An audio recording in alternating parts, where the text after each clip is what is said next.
Welcome to Street Talk, everybody. And you know what? We spoke too soon earlier because it's now 2 hours later than the last bit we recorded, isn't it? I'm so annoyed. It's now later than we would normally start the podcast, and it's all Abby's fault. Not the drug dealing, terrible mum. Not the character. Not pregnant, but the cat. Because about just after we finished recording that bit, she limped into the bedroom looking all sorry for herself with a massive swollen leg. So we had to just take her to... She's all right, though. She's all right, everybody. We had to take her to an emergency vet. Literally, at 7 o'clock, that's when our vet closed.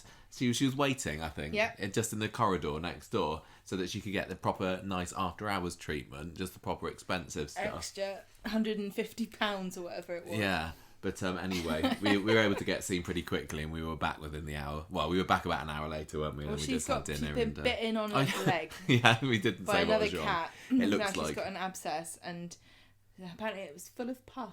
it was. Yeah, they took out the scab and a load of pus came out. Oh, sorry, everybody. So if you're eating. Yeah, hopefully not. So we don't know whether to call her Scabby Abby or Abby Abscess or Pussy Puss Cat. What's that? Something like that. We're just going to make fun of her, but she's feeling really sorry for she's herself. she's crashed out. Yeah, she's limping, going between limping around and just kind of flopping on the floor. She's had some injections, and we've got to go take her back tomorrow, and she'll be okay. I think now we can talk about the... What was our fault? Oh, well, listen, this is why I'm full of anxiety all the time. You said to me earlier, the cat looks sad. I wonder if she's sick. And I said, oh my God, what, she's going to die? I know, and get really depressed. And then it turns out she was sick. Yeah. And also, I'm always waiting for something horrible to happen. So whenever anything happens, it just...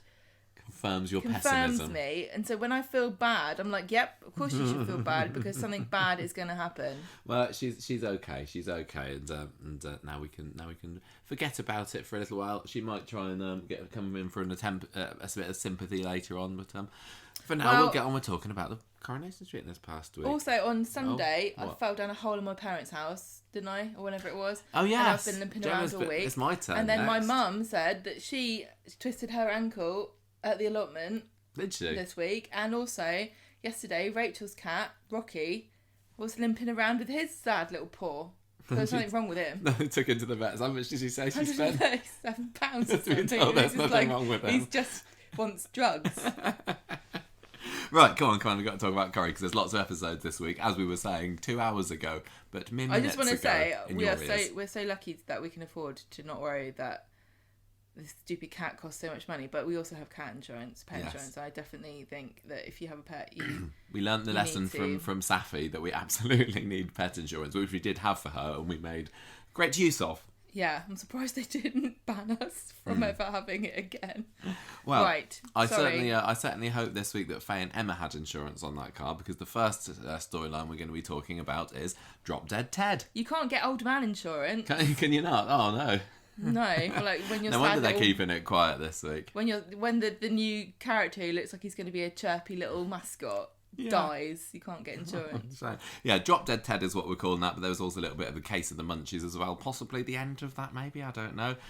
Surely if anything's going to cure you of your boyfriend pretending to be sick when he's not, is a man literally dying in front of you of some kind of undisclosed problem. Yeah, so that's what it looks like. Okay. Oh. I've just got Tim's tricky ticker for his heart problem, which is a bit rubbish. Tim's gonna die. Probably sorry about Hooray! that one. I've got a nice one for the Adams story. I know this has been going for a little while, but this came to me when I was driving to work today, Gemma. You weren't impressed with this one earlier. I quite like very stressed today. I've had one of the most stressful days at work. Now I can tell you my amazing Adam storyline title. So the way I explained it to you earlier, I said, right, Adam, he's a bit of a wrong 'un, isn't he? He's a bit of a lad. He's a bit of a cad. So I'm calling this story A Cad and a Bounder Redispute. But you're making too much of this boundary dispute. I'm not. They keep mentioning it. There's something going on with this boundary dispute. It's the new heat pump for 2022. I think somebody in the writers' room's having troubles with the neighbours. You reckon? And they're just channeling it into their script They're like, writing. Write what you know. Bastard and his flipping fence. Next up, we've got the Happy Babby Baby. Happy Baby. Which doesn't exist, but I want to call it that because it sounds fun to say. Yeah, is Abby actually pregnant with Emma? I think she is. I think she's lying. We'll soon find out, won't we? We've got a little bit more of the silence of the Sams. And then, here's another good one. Snog, marry 'em, or avoid. Yeah, there we go. I hadn't told you That's that good. before, had I? Well done. He has chosen to snog Mariam, best until Zeedan. this penultimate And one. I think this is the first time we've seen Zeedan smile since his return back in September, is Please, it? So Mariam, must be doing take something him. right. Take him to London with you.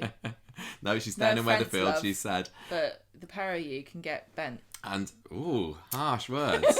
And I'm over it. We also had a little bit of the cougar and the lion, which is the Jenny and Leo story, obviously, because they had New Year's together, but there's not a whole lot to say about It's a that. stupid cat. A lion? No, we can't have a lion tomorrow. We've got to take her back to the flipping vets again. I've got so much work to do. Right, Case of the Munchies, Drop Dead Ted. I will take on this bizarre story.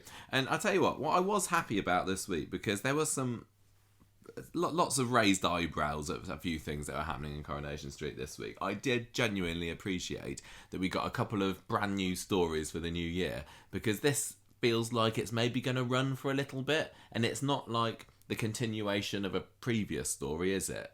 I mean, it links on to the Curtis stuff, but it feels like it's a new chapter for a new story, so I like that. And the same with the Tim stuff as well. There wasn't really any hint that was happening before before New Year, not very much anyway. So new stuff already for 2022. Although I can't believe that either of them will be the big headline grabbing That's Champion Award winner in the 2022 Conversation Street Awards. What do you reckon? I'm going to say no. Maybe no. We'll have to wait and see. Although the Ian McLeod annual New Year's interview spoiler and everything that's going to happen this year is out and about there. I've seen one thing about it. I've seen a picture. It's just no, I'm not even going to say that because it's spoiler free. But I haven't learned anything from this. Can you mind your own business? I will. It's nothing big, but okay. So I don't know what's happening this year. Don't know whether Tim's going to die. I assume not. Don't know whether Emma and Faye are going to get... Stop waffling. Right, Friday. So this kind of tied into Faye wanting her driving lessons, didn't it? And with Emma. And Emma isn't particularly fussed about taking her on another lesson when she could be hunting Curtis down. But she does anyway. This is the very definition of... no good deed goes unpunished. Yeah, I know. So they go for a lesson anyway, but then, oh no, when she gets out of the car later, Faye accidentally traps Tim's hand in the door because he's in the back seat for some reason. Good. And yeah, it only gets worse from there for poor Tim. He has to Emma has to take him off to the hospital. So they go there, and look, there's Curtis in the car park. Who'd have thought? What about that coincidence? They just happen to go to the hospital. You know, that probably serves many tens of thousands, if not more, in Weatherfield. There's Curtis. It's not weird because he's always there. I don't think this is... I think you're making too much of a deal about how unlikely this would be. I think it's very likely. Well, maybe there'll be some more coincidences in this story later on that we can pick to pieces. Well, I'm not doing this podcast anymore unless you call it coinkydinks. Coincidences. So, Emma goes up to him and she's like, oh, I'm so sorry for all the things I said to you the other week. And he's still really passive-aggressive about, oh, well, you know, I would have thought you might have believed me after nobody else did. I thought you might at least do. And he's here apparently to see his psychologist again. I think, did you guess kind of straight away that he wasn't? I think I believed him, honestly. Or do you remember what you thought about that? No, I thought... Oh. You just thought, that's Curtis, not him again. I thought she better not believe him because I can't be doing this. I'm glad that it's gone the way it has, to be honest. So they sit and have a chat for a little while, and he's anxious about this appointment, he says, but he says he's very insistent that he wants to go in on his own, and that's kind of when the warning bells started going off, like, are you sure that's where you're going where you're I don't know whether I quite believe that. So she says, look, maybe we can talk about this later, and he's like, yeah, chat to you later, I've got to go and see my head doctor. So later on, Emma's chatting with Faye about not very much particularly. I was just reading my notes. They have a sit and have a chat. I don't know what they talk about. Nothing interesting. So anyway, Emma, en route to the hand ward, maybe, to go and see Tim, or maybe she's just off to the bogs, I don't know, just happens to be walking past cardiology later, and yep, there's Curtis in there demanding to see someone about this heart condition again. He wants seeing the shrink at all. So she shakes her head, she's got tears in her eyes, and I was very, very glad at that point to see that she'd seen him for the massive liar he is. I mean, obviously she had before, but she didn't want to believe it, did she? She thought that she'd be able, that he'd turned a corner and nope. she'd be able to get back with him. But I think at this point, I was fairly confident that she was not going to go back to him, and I really, really hope that that's not going to be the case, because I still don't know whether he's gone for good or not. But anyway, he tries to explain his way out of it. She goes up to him and calls him a liar and says, you said you were at the psychologist or whatever, and she says, look, I can't help you anymore, Curtis.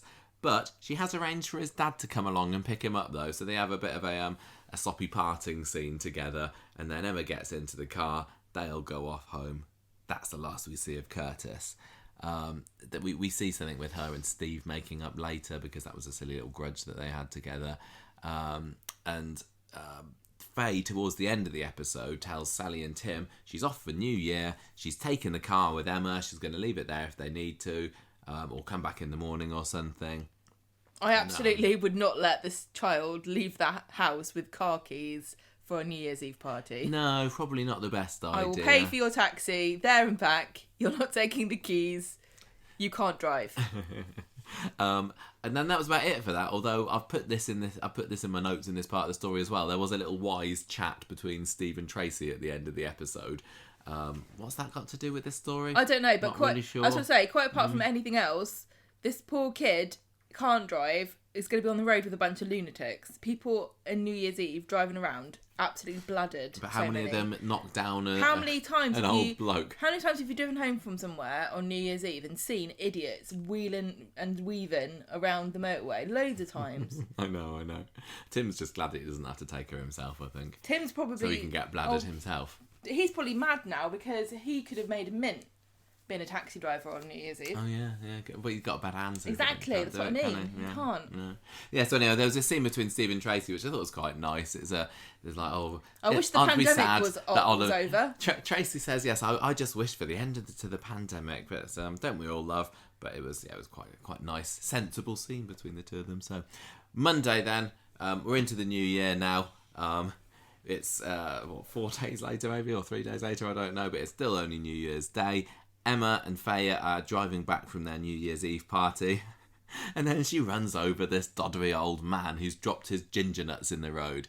So he's hobbling along there, isn't he, with his face mask, and he's got his leg in a plaster, and he's got a crutch and everything, and these ginger nuts biscuits roll into the road, and he bounces right off the windscreen. And that was quite a good start to the new year. I hadn't seen what was going to be happening in this episode, so I thought, starting off with a bang there, literally. So they go out to see him, and surprisingly, he's all right. And I really like this character of Ted. It's a shame that he drops dead about 5 scenes later. You're definitely supposed to like him. And this is what kind of annoys me about Coronation Street, is that they can do it when they need to. Yeah, mate, he could have been. I mean, he reminded me a bit of, the Jez Stones or the Dennis Tanners, the chirpy old guys. And I was like, is he going to come into the street as a cat? Oh no, he's dead.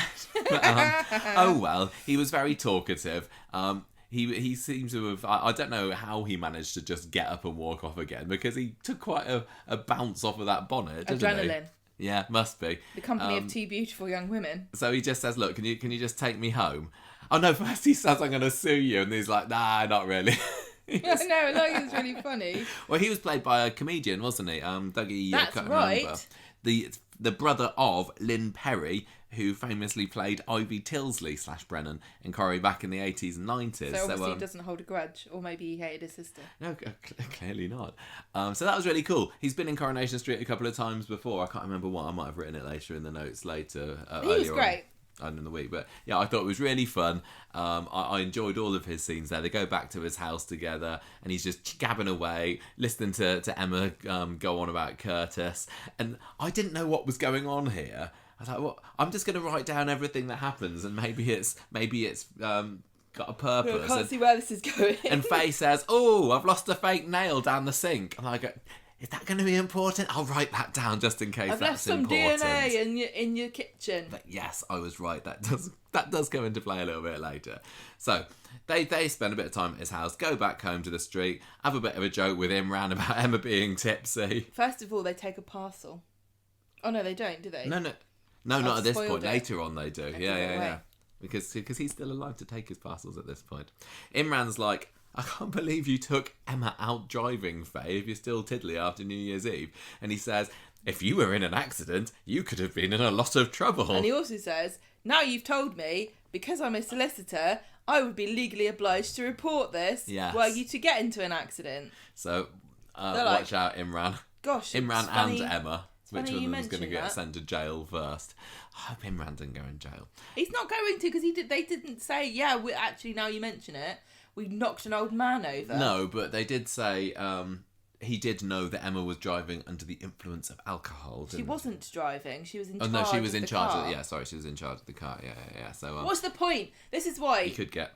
Look, just let everybody take their little car beer around, sitting with their kid, teaching them how to do, like, it's boring enough, isn't it? Can't we have a little car beer while we're teaching people to A little drive? bit of bar ale. See, this is why I'm not going to be a driving instructor. You have car slider anyway. Everyone's don't just you? a square. I drive most of the time in our family, and if we're going on a long journey, you always have a couple of ciders No, I don't. or a nice can of cocktail No, there I with you. don't. Sometimes. Right, so they go back home again. Oh no, there's also, just to complicate matters further this week, Craig decides that he would like to move in with Faye. So he says, look, want to move in together? Yes, we do. I'm sure this is going to cause any problems later. Bed. I know. Shocking What? stuff. So she's now moving in with a police officer, having just knocked over an old man in the street, remember? I think that you just automatically attract crime if you're a police officer on the program. They tried to tell him that she was a wrong 'un and he can't go out with her while she's in prison, didn't they? Soon as she's out. No, do you think they were Up like, them stairs, missus.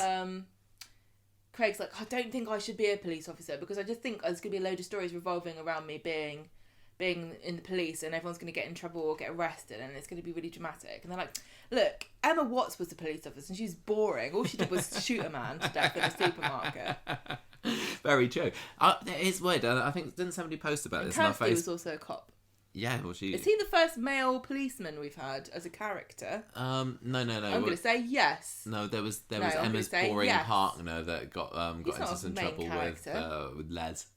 No, he's not a main character though, is he? Trying to think. I'm going to say yes. Okay, you say yes then, and people feel free to write in and prove Gemma wrong, not me, Well, because I'll I'm just hedging say, my bets here. well, I'm going to say yes. Yeah, I was going to say, somebody put on our Facebook group earlier this week, I think, what's going on with Craig? Because he literally just seems to be used as the local copper now, doesn't he? Shh. The role that usually is I've heard taken there's a on by an crime. expert, an extra, sorry, not an expert. Policemen are notoriously difficult characters to portray. We need to get actual We need ones to get in a here. cop in here. and also there's nobody on the acting team at ITV that can play a policeman. No. There's no talent left capable. But they've all been poached by the ITV dramas. Well, haven't they? that's the joke. Literally every other TV show is gritty crop. Gritty crops. I don't want my gritty crops. We don't want this lettuce. It's horrible. Anyway, yes. Don't you think that? Do you think Craig is literally just being the policeman at the moment? I suppose he's now involved in this His job story, is but it's to still deliver bad news and tell people they're being arrested or something. Yeah. But to be fair, I mean, what are you going to do with him if he's a cop? I know. Oh, look, I don't want to get involved in this because I'm not being paid. I know this story that he's involved now is probably the biggest story he's had for a little But he's while. also But he's still- being a cop in this story, isn't Yeah, he? but he's also still doing the whole, don't tell anybody, but we're investigating a crime. Oh yeah, he was, isn't he? Because as the week goes on, Emma and Faye become strangely and not at all conspicuously interested in this case I that really Craig is wish- investigating, and Emma's just like, oh, it just sounds really sad, this man. I really wish that he had a bit of common sense here, Craigie, to go, why are you so interested? Because you don't normally care. I know. They could have even invented some boring crimes that he's been investigating that Faye wasn't interested in. Yeah. Tell you what, though, at least he didn't train to become a doctor. Can you imagine that? Parent-patient confidentiality, what's that? Yeah, you meant Dr. Gaddis. Oh, it's funny you should come into him because you know who else has got a heart condition? Everyone else on the street. And guess who's on drugs? Come here, I'll tell you. Also everybody on the street. Do you want to look at my notes? Anyway, we digress. Emma is starting to get very worried about Ted later because she's like, we did knock him over and he said he was okay, but I think we need to go around and see him again. We can bring him some replacement biscuits and stuff. I thought you say replacement hip. I'll tell you what, I just forgot. The best line of the week, the one that gave us the biggest laugh, was when Emma and Faye Faye go round to see him, and he's sort of sitting on the bonnet, and he's got his leg in his cast, and Emma's like, "Oh my gosh, you've broken your leg." That was so brilliant. Really, it was so really stupid, funny. but it made me laugh. That's definitely an Emma. And That he's is an Emma thing. and then when Faye points out that he probably had that before, she's like, "Oh yeah." But it's like in the cartoon, isn't it? When Wile E. Coyote falls down the cliff, and then he's got plasters all over him and bandages. That was funny. Coronation Street. More of that sort of Emma, please. Not the tragic Emma that this story seems to be going down the route of. So anyway, they go back to Ted, and what do you know? He's dead in his chair. What are they going to do? Oh, they break in, don't they? He was so he had such a bad case of verbal diarrhea earlier. He told him that his code to get into the house was his birthday. It was his birthday, yes. What are they going to do now then? Now what would we do in this situation? And we'll see later maybe. But their decision is that I don't even think I'd think that I had an option. I don't know. They what did they do? They decide to tidy up the flat. Well, they decide to hide all the evidence. Yeah, they give it a good let's old. Let's not say that we were here. Let's clean. go home and not say anything because no one can prove that we knocked him over and it wasn't actually our fault. So don't worry about it. Yeah. So Faye thinks she's going to go back to jail, especially with Imran knowing that they were out driving and stuff. I just want to point something out. I genuinely don't believe that Emma was still drunk. I think she thinks she probably was, but I can't believe that she was so drunk that she's still drunk the next day if she went to sleep. I don't know. I just don't believe it. I know that it's possible. I know, of course, that it is very possible for this to happen, but I don't think that you get up that early. Well, they maybe just had an all-nighter. No, that's what the young uns are doing these days. I think it's possible that Emma's wrong about the fact that but at this point there's no way to prove it one way or the other, and if she's going to grass herself up then which she does, and that was very much in character with how she was acting this week, wasn't it? Like guilty and wanting to confess. And the thing is, it takes about an hour for you to metabolize a unit of alcohol. So how much she been drinking? New Year's Eve, who's counting? So Faye says, look, let's just go home, let's not say anything, let's leave the corpse on the couch. And Emma's like, what on the couch? The corpse on the couch. I thought you said the coats. No, I was doing a bit of alliteration there, but I also had a bit of a frog in my throat. Emma's really not happy about this. And she says, if they did, what if there's evidence? What if? And then they start reeling off a load of evidence. Like, what if there's CCTV? Yes, all of that's probably worth thinking about. What they don't consider at this point is, what if there's a fingernail down the sink? And I don't know whether, like, as an audience, we were supposed to be shouting, the fingernail, or if we were supposed to have forgotten that. But yeah, but they'll probably as I said before, I wrote that down, so I remembered. Probably come in and be like, oh, this is probably just one of Ted's special carers. Yeah. Oh no, so this is when they start tidying up the house, isn't it? This is what gets me. They do a jolly good job. They're vacuuming. Yeah. In a flat, right? In a block of flats. So someone's going to be like, what do you mean he's been dead for 12 hours? He was vacuuming. But he wasn't. They went back the same day. He must have only just be recently deceased at this point. So I think it'd be fine. They went and saw he was dead, and then they immediately cleaned up. Yeah.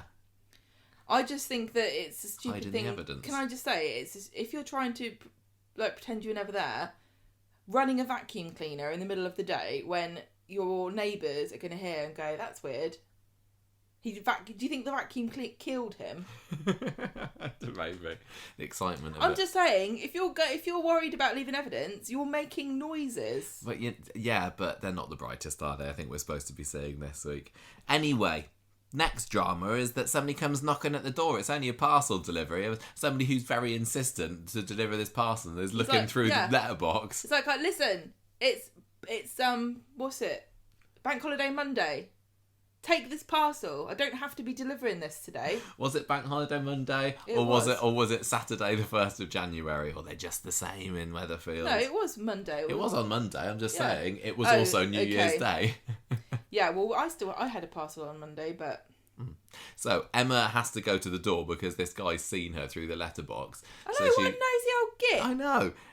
So she just signs a little squiggle for it, and she's really jittery, but time to go home. Emma says some last words to Ted, and they head off. Get back to the street where Craig's there, obviously bounds up saying, "Hey, flats, we can move into. I found somewhere." And then he notices they're a little bit distracted, and Faye starts saying, "Look, don't worry about that. Let's go out for a drink and a takeaway later." And Craig's like sorted her in there. So Emma's freaking out at the end of the episode. She's like, oh, I'm a massive liar just like Curtis. And Faye says, you have got to keep stum about this. And if you don't, I could be going back to jail. Because she's on probation. She's on probation, isn't she? Yeah, absolutely. Because they didn't just let her off for bashing a man near to death. No. They said, look, if you do anything, if you bash another man to death, it's going to look like a pattern, isn't it? Head or otherwise, Faye. Any sort of bashing, we're going to take it very seriously. Yeah. Bible, bishop, anything, yeah. Tuesdays, yes, it was because it's Monday, Tuesday, Wednesday this week, wasn't it? So Tuesday's episode, Faye's been tossing and turning all night. She puts it down to prison nightmares when Craig asks her about it. And he's like, look, you don't need to worry about prison anymore because you're definitely not going back because you're a good girl, aren't you, Faye? You promised not to bash men anymore. Yes. So Emma rushes up to Faye in the street and she has not been able to sleep a wink all night either. And Steve's there seeing that they're looking worried. But he just goes, oh, what are you looking worried about? Oh, is it Curtis again? Yeah, I bet it's Curtis, isn't it? Emma is able to milk the Curtis excuse for most of the week, isn't she? If anyone sees her looking a bit sad, oh, Curtis. So Emma is taken to the cafe by Steve for a tea and a bun, and he says, look, you made the right decision over Curtis. He was a massive liar, and the fact that he could live with that fact every day, just covering up all these lies and deception and deceit, shows that you're far too good for him and a much better man, a much better person than he was. And Emma's like, you would never lie. Ooh. So later on, Tim comes up to Emma with Ted's crutch, saying, was this in the car when you took it out last night, New Year's Eve, whenever? And that was the dramatic cliffhanger for one half of the episode, wasn't it? And she comes back after the break after having a thought for was it a half an hour thought or a 3-minute thought? I can't remember. But she says it was from her costume for New Year's Eve. She was Tiny Tim. And I thought that was kind of funny as well, the first thing that came into her head. It's really stupid. God bless us, everyone. Like, number one, why is it fancy dress? And number two, why are you dressed as a Christmas person? Did you get a discount? She should have said something like, I was dressed up as that little frog from the Christmas film or something, and then Tiny Tim. Because as we know, the Muppet Christmas Carol version is now the definitive version of that classic tale. Well, they use a lot of the speech from the book. I know. Very faithful, apart from Gonzo's lines, I think. No, Gonzo. He says all the rat. Yeah, Rizzo is not in there. Rizzo was not an original text. No. So, she rushes into the factory to find Faye, and at that point I was like, Faye, oh yeah, Faye's working at the factory at the moment. What's she doing? I didn't remember this. Don't really know. She's Toya's assistant. Is Toya still working there? She wasn't working there. She's got Monday off. Michael's definitely working there, isn't she? Anyway, she finds, isn't he? I'm getting everything wrong today. I get my pronouns wrong. Get pronouns wrong. I know. So she tells Faye and says, "Look, I've got this crutch now because this is monogrammed with bloody idiot T whatever Ted thingy of a face. Ted Dead Man. Yeah." And so what? Now we got another lie, and you need to join in with this lie as well. You need to say that this is my Tiny Tim costume. All the people at the party and say, "Do you remember my Tiny Tim costume?" And they were like, "Bloody hell, I was bloody. I don't remember you coming with a crutch." There was a bit. Somebody says to Faye later in the week, "Who did you go as, Scrooge?" And she's like, "Oh yeah, I didn't think." No, she went. Ha ha ha ha. So Emma whisks Faye off outside and says, "I cannot keep lying about this." Faye says, no, we made the decision. God. Can you imagine being in cahoots with such a flake? I know. Can't go back there. This is the decision we made. So Emma says, right, okay, we're going to stick to that. We're going to keep lying. Next scene she's in, she's found Weatherfield's only working phone box left and makes a call to Weatherfield Police Station, pretending to be Ted's neighbour, who she says, oh, I've not seen him in a few days. I hope he's okay. See, this is what I said earlier about the vacuum cleaner. I haven't seen him in a few days. Well, actually, his neighbour saw him come in with 2 girls, who then came back later and vacuumed up. Exactly. All the lies are starting to pile up. Yes, that's why you shouldn't do it. This is why I'd be a better criminal than Emma. Michael speaks to Faye in the factory office about Emma later, and he notices that she's been acting a bit weird and needy, and Faye says, it's Curtis. Thanks, Curtis, for that. Back at home later, and Faye breaks it to Tim that she and Craig are looking to get a flat together, and Tim is chuffed for her because it means more rumpy pumpy time for him and Sally, probably, with his what was that thing that Sally had got him, the rippable jock strap or something. don't- Oh no, it was a pouch, wasn't it? I absolutely With easy release blocked catch. it from my mind. So in the pub later, Craig regales Michael with these tales of some bloke who's just dropped dead and has had mysterious bruising down his side. So this is the latest goss from the police station. All a bit suspicious, really. And Emma's there too, quite coincidentally, and she's totally freaking out about it. And she says, "Oh, it's triggering because my dad died as well." Bye. He wasn't hit by a car or anything. He had cancer, but it's the same sort of thing. She dashes out round the back, and Faye whisks her out and back to the flat and says, "What the hell do you think you're doing Stupid here? idiot. Stop acting so suspicious. What if they traced the call back to you? What if there was CCTV? What if, you know..." Well, she said, yeah, I went to a phone box, and she said that phone box is like surrounded by 1 million cameras, you lunatic. Yeah. So they've really kind of got themselves into a bit of a pickle about this. And Faye says, "Whatever happens, I am not going to prison again. And if the police catch up with Emma over this, you're on your own." So really, Emma is the one that's legally responsible for the accident, isn't she? But to be honest, they're both... hiding and lying might be a bit of a... Yeah, I think it is as well. So if I don't think she's gonna get away with this. That's what she. Well, if Faye thought, if Faye was doing this to me, I would definitely be fingering her as well. And I don't mean in the Dr. Gaddas Tim sort of way. Wednesday, last episode, Craig tells Faye that we're getting in the forensic. You know this case that you're suddenly really interested in. Right, I'm going to point this out. This is the most the Weatherfield cops have ever investigated any crime that's ever happened on this street. Do you remember when we were like totally obsessed about the earring that Anna left in? I know, that's our thing. We were like, they're going to find it, the police are going to match it, blah, blah, blah. And they were like, nah. Maybe it was after that incident that they decided to open up the forensics department. These crimes keep just happening, don't they? We try to especially around this area here. Stop doing crimes to each other, and we try to educate people, and they won't listen. And we tried to lock them up, and then new ones come along. And they're managing to investigate all of this without any detectives as well, it seems, isn't it? There's no... I don't know how policing works. No Abney. Are detectives the only ones that are supposed to work stuff out? Yeah. So what if a normal beat cobber comes in and it's like, hang on, what's happened here? Like, don't even think about it. Don't even try. Yeah, exactly. This is how things get messed up, Craig. Sit down. So, there's another scene later with Michael and Emma. He offers to buy her a drink in the cafe. She's still a bit stressed out, though. Faye comes to talk to her, but gets sort of shown the door because Faye, obviously, last episode said, "I'm going to because she's like, send you down. I need to get this nail." But, that is later on. That's right. She comes in and says, "I need to talk to you," and Emma's like, "Bugger off." So, but then later on, Faye comes to the Rovers, all panic, saying, it's my nail. Remember my fake nail that I dropped down the sinkhole the other day? We need to go back to the flat and get it. How on earth does she think she's going to do this? She wants to try and get in before the forensics get there. And I was thinking, I was wondering whether they were going to have a scene where they were hiding from the cops, but we didn't get it because Emma point blank refuses to go back here, especially after how Faye's been treating her recently. Emma says, "I need to start looking after myself now." So they kind of end that scene being a bit at loggerheads with each other. They don't like each other anymore. However, and this is going to cause a bit of a problem, this is going to confound the issue a little bit. Craig decides we can move in with Tyrone and Emma. That'll be a nice little happy family together.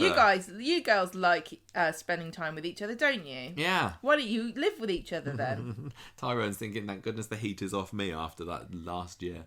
So they tell Sally later, before long they're trundling their luggage over to the flat. Emma's not looking happy about this, obviously. She and Faye get their heads together later, and Faye says, "Look, don't want to fall out with you about this. We can't really if we're going to be flatmates together. Maybe we can just, stare at each other's hair." But Craigie decides, let's have a lovely get together in the evening. Let's watch some films together or something. Let's start a podcast about movies. Yeah. And then also, by the way, guess what? Latest developments, breaking news about the old Drop Dead Ted story. Somebody accepted a parcel at that flat earlier that day. Wonder who that was. Well, we're going to find out who signed for it, and we're going to get them. See, I don't believe any of this. I think it's so far fetched that they would be this. Like, they don't even know if this death is suspicious. And honestly, I don't know enough about policing. I've only ever seen... everything I know about it is either how they bucketed up murder cases from true crime podcasts or watching, like, detective shows. But surely, at this moment, they would be using when was the parcel signed for as the time of death. Like, it has to be at some point after this. Tell the coroner. No, because at this point... At this point, they don't know when he died, do they? No, but so they also like, right, know that it coroner, wasn't Ted who signed it. They don't know that. Well, they would do, because the parcel No, would have the said, parcel here's was the... a squiggle. Yeah, but they would have known that that's not Ted's signature. Why? Because they probably know what Ted's signature is. No, but I don't agree with that. No, I can't remember what Craig said. I don't agree with that. I think that you would go, right, okay, so he definitely was alive at that point, and then if the coroner comes back and goes, no, he was probably dead for so-and-so number of hours, then they'd be like, hang on a minute. Well, there Well, I'm telling you. Okay. I mean, who has a consistent signature for a parcel? And anyway, the other thing I want to point out is every single time people come to give me a parcel these days, I don't sign for anything because of COVID. I don't think anyone signed for anything in this country for about 2 years because of COVID. What they do is they deposit the parcel at your feet and then take a picture of you, which is normally me in my pyjamas standing in a doorway going, just give me the stuff and go away. Stop humiliating me in front of the neighbours. Well, I think that Emma would have found that situation difficult to get out of if he got his camera out, wouldn't they? Wouldn't she? So anyway, the story ends for this week. Well, this is what I mean. Can I just say, that would have been the perfect, like, oh God, how are we going to get out of this? Yeah. Because this would have been how it would have actually happened. This is what, like, I think it's DPD and Hermes that do that. And it wasn't the Royal Mail that came round because they wouldn't have come round on that day. Detective work, Craig. Try it. He is. Whatever happened to that? He was going into detective. I think he's not very good. So they went, look... It's not going to work out. Let's just put you as front desk, shall we? Look, you are a detective, let me finish but it this, doesn't Gemma. say that Let on me my finish payslip. this. No, but you are though. Emma says to Faye at the end of the episode, I'm a bit worried this net's closing in on me now. What if the delivery truck driver can describe me? Faye says, that's why we need to stick together. No, that's why we need to tell the police. No. Yes. No. Yes. That's not what Faye thinks. Well, Faye is a criminal, isn't she? She is a criminal, let's face it. She's a double criminal now. As utterly ridiculous as this story was, and it really was, one coincidence after another, one bad decision after another, one kind of slap your head, what on earth are you doing here, ladies, moment after another. I kind of enjoyed it in a sick sort of way. I liked how there was a bit of a surprise death, and I've had a look at the synopses for this week's episodes as well, and it didn't say in there that he was going to die, so I think people who had seen the spoilers would have known that he was going to get hit by the car, but not that he died, and they would, and it looked like they were just covering up their head. So it was a surprise death first thing, and I just enjoyed the ridiculousness of it. I have to say, when he didn't immediately die, I thought, oh, what is this a story about then? Lonely old men? Or something? Well, yeah, it could be. It could be, rehabilitating this old lonely old man. Rehabilitating him? What, to grow younger? Have you tried not being old? I didn't mean that word. I don't know what I meant. Getting him some friends because he was maybe a bit lonely. Although, and then they'd be firm friends, but never see each other ever again. Yeah. Maybe he could have been Evelyn's boyfriend. So the question is, was it actually just natural causes, or did he really die of some kind of internal hemorrhage or something? I don't know. I mean, I can't remember whether he'd said that what was wrong with him. How did he? What do you mean? And they don't know what he died of yet. No. What did he have a bad foot for? He did say, didn't he? I can't remember. He first said it was a war wound, but then he was just joking. I can't remember. I think it's probably going to turn out. It can't turn out that he died because of the car crash. They're not going to make Emma and Faye manslaughterers for this, unless this is Faye's final hurrah exit on Coronation Street, which I seriously don't think it is, because they would have just kept her in prison for the 3 years. I'm obviously too much of an innocent person, because I can't help but think like, well, they didn't mean it. What's the problem? Well, that's why if they'd have done the sensible thing straight away and reported it, maybe they would have got let off with a slapped wrist. It was Emma being under the influence, wasn't it? Yeah, they would have. But then you see, they would have breathalyzed her and said, "No, you're not. You're just an idiot." But Emma would have that probably foggy brain feeling that you've got is just how thick you are. I think Emma would have insisted, or she would have slipped up or said something to implicate herself I think. Yes. But it's probably going to get sillier. And at the moment, Faye and Craig and people like that aren't necessarily my favourite characters. Emma is, I do like her, but giving her another tragedy literally just after Curtis is a bit silly, a bit much. Also, we need to point out as well, this isn't the only story going on in Coronation Street about people covering up a death, because literally at the same time, in the same episodes, you got Alya and Zeedan saying, "Oh, we know what happened when Hashim died, and he came in and he passed, and he died in front of us, and we didn't give him resuscitation straight away." So they're trying to cover up this. It's very, very similar, that storyline. And oh no, now Mariam's going to come and move in with you, Zeedan.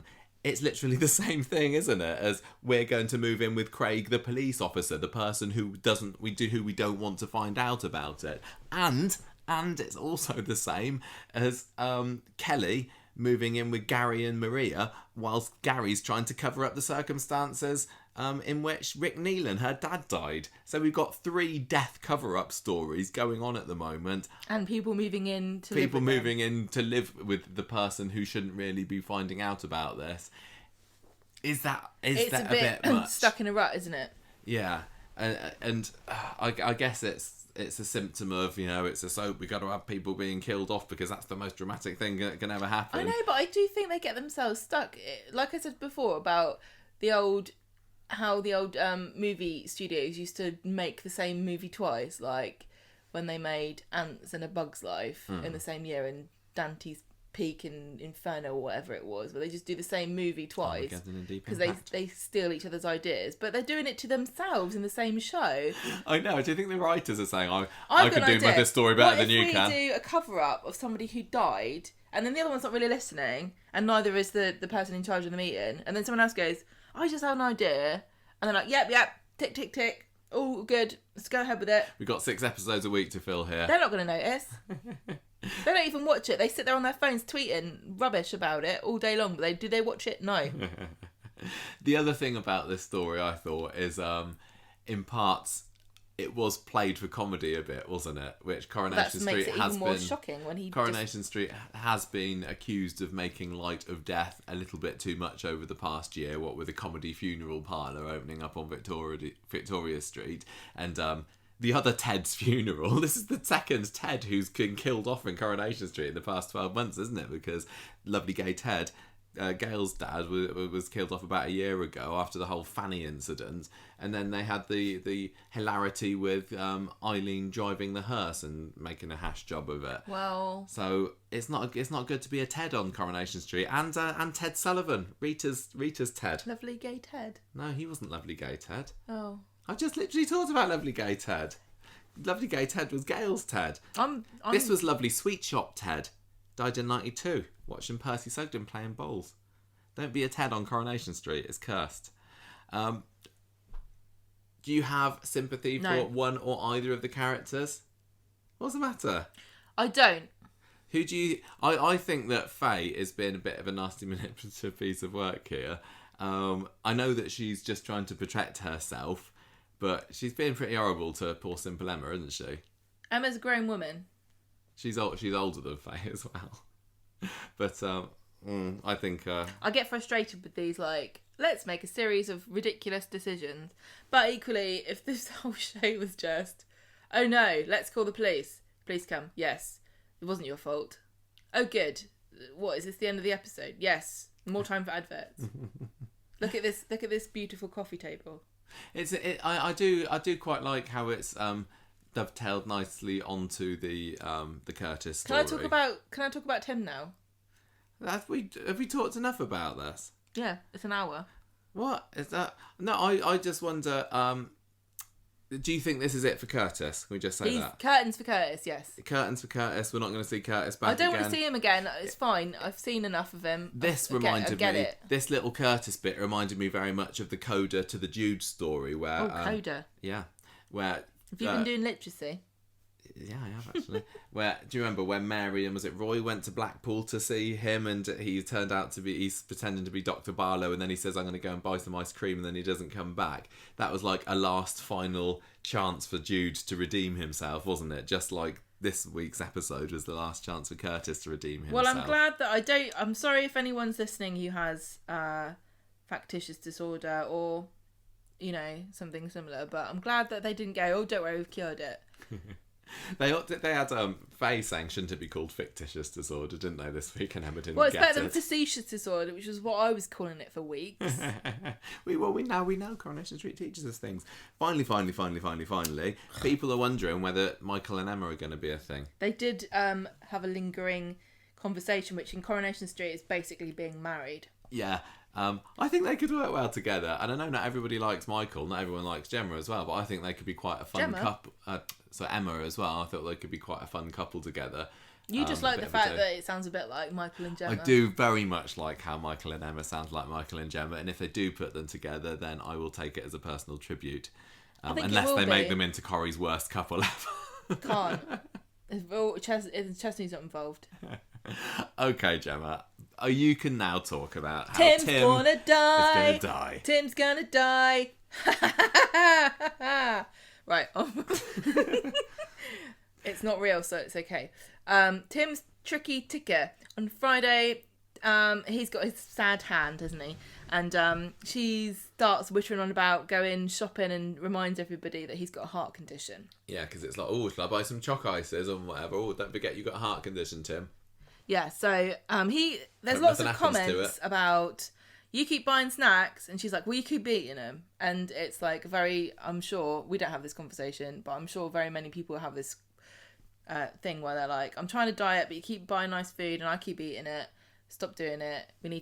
I need to be healthy. And the other person's like, but I like olives or whatever.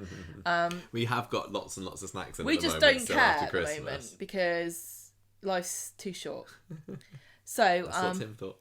Well, look, I've got other things to worry about. So she's like, they go to the Rovers, and I hated this bit because they looks like they're hosting some kind of celebration that never happens, because they go to the Rovers, and then when it's time for the fireworks, she goes and wheezes in Victoria Gardens. That was weird. I hated that so much. That. I did not get it. I don't know why anybody thought that was a good idea. Don't think Sally would ever do that. Her house was literally closer to where she was than... why was she over there? She had to have gone past her house. I know. It doesn't make any sense. It was really weird, and I cannot think that Sally, the ex-mayor of Weatherfield, when your house is that Miss close, posh snob of the street, would have dropped her knickers to wee in the Victoria Gardens. I think it's one of the stupidest things that and it's so inconsequential as well. It's not like it was, unless it's going to be part of a plot. Well, it could be somebody like, going, I saw her doing a wee, but I'm not going to vote for her. She wheezes in the public garden. Found it insultingly stupid, and I also don't think that anybody should be weeing in public. I don't get why, especially if you're near a house, don't be so disgusting. It's horrible.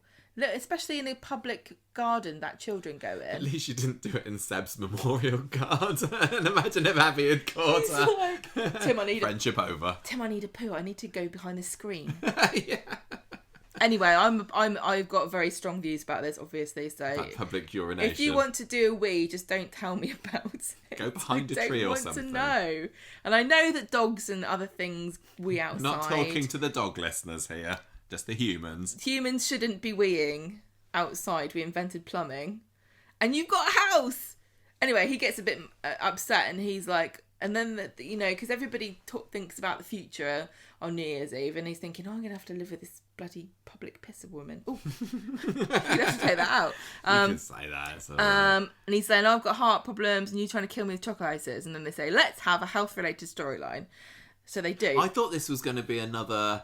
Let's all do some exercise, because they like to throw these in every couple of years. They like to patronise us, and then they kind of don't know where to go with it. So they just, God, and then let's have Gail and Audrey doing a power walk down the street. They love that. They always make it vaguely comical. Like, look at these idiots thinking they can live longer by having a smoothie. The stupid morons. Well, and they've had the ones there, like, was it like Devon, Stephen, Tim, or Lloyd or something? I can't remember, competing to see whose heart rate can be reduced the most after a month. I find it a bit silly, because we don't really need to be making fun of people trying to improve their health. We're not, and it's also it kind of feels like it's a bit of a lecture about, hey, what are you doing sitting on your bums No, watching it Coronation isn't. It's Street? like You should be... It's like we want to lecture you about your health, but we're also too cool to take it seriously. So, look at that. This certainly takes a turn for the serious as the week goes on. So they're making smoothies. I remember somebody telling me their doctor told them that fruit is just fancy sugar, which I don't agree with, but probably would also say the same about smoothies. Your smoothies usually involve peanut butter and ice cream, don't they? Yeah, but I've been having nice banana and lotus. We've been making lots of ice cream with my smoothies. Ice cream maker that my parents got me for Christmas. It's the best. That is the best present that Gemma's parents have ever got us, I think. Ice cream maker. I've made chocolate, made vanilla, made my lotus. Michael has caramel. been making chocolate ice cream. That was what we did on New Year's Eve. Yeah. We made lots of ice cream. So I didn't have to socialise. I just stayed in the kitchen and made ice cream. Michael hates to say this, but you were socialising because you and Rachel were making ice cream together. Anyway, so Tim says to Peter about he wants to get a health MOT from Dr. Gaddis, and Peter's like, "Oh, she's going to stick her finger up your bum." And she's like, serious. And then they say, "It's going to happen to me one of these days." Worse things can happen. Okay, I'm telling everybody. I know. Then they're like, did you know Dr. Gaddis is a lesbian? And she's got a wife. Of course, because she's always drinking in the pub and socialising. She's always socialising with apparently. her wife. She just goes out on Tuesdays, Thursdays and Saturdays and Sundays. And she's always getting bladdered and leaving her car in town. Yeah. You notice that? And she's got a son. This is the most backstory we've ever had about Dr. Gaddis. We're piecing it together. The internet appreciated Can you be a doctor if you've got a dark past? You can, as long as you can, as long as you're... I don't know what I'm saying. As long as they don't find out, I guess. Tim embarrasses himself when he goes to see Dr. Gaddis and immediately takes his pants off because he's waiting for her to get on with it. And she's like, "No, I don't need to access your back passage." No, she says, "Well, let's start off with the the tricky part or the unpleasant Let me ask you part." questions about yourself. So he comes and tells Sally, "Oh, it's all fine. I've had a great time," but he's sad actually. Didn't put my finger up my bum because.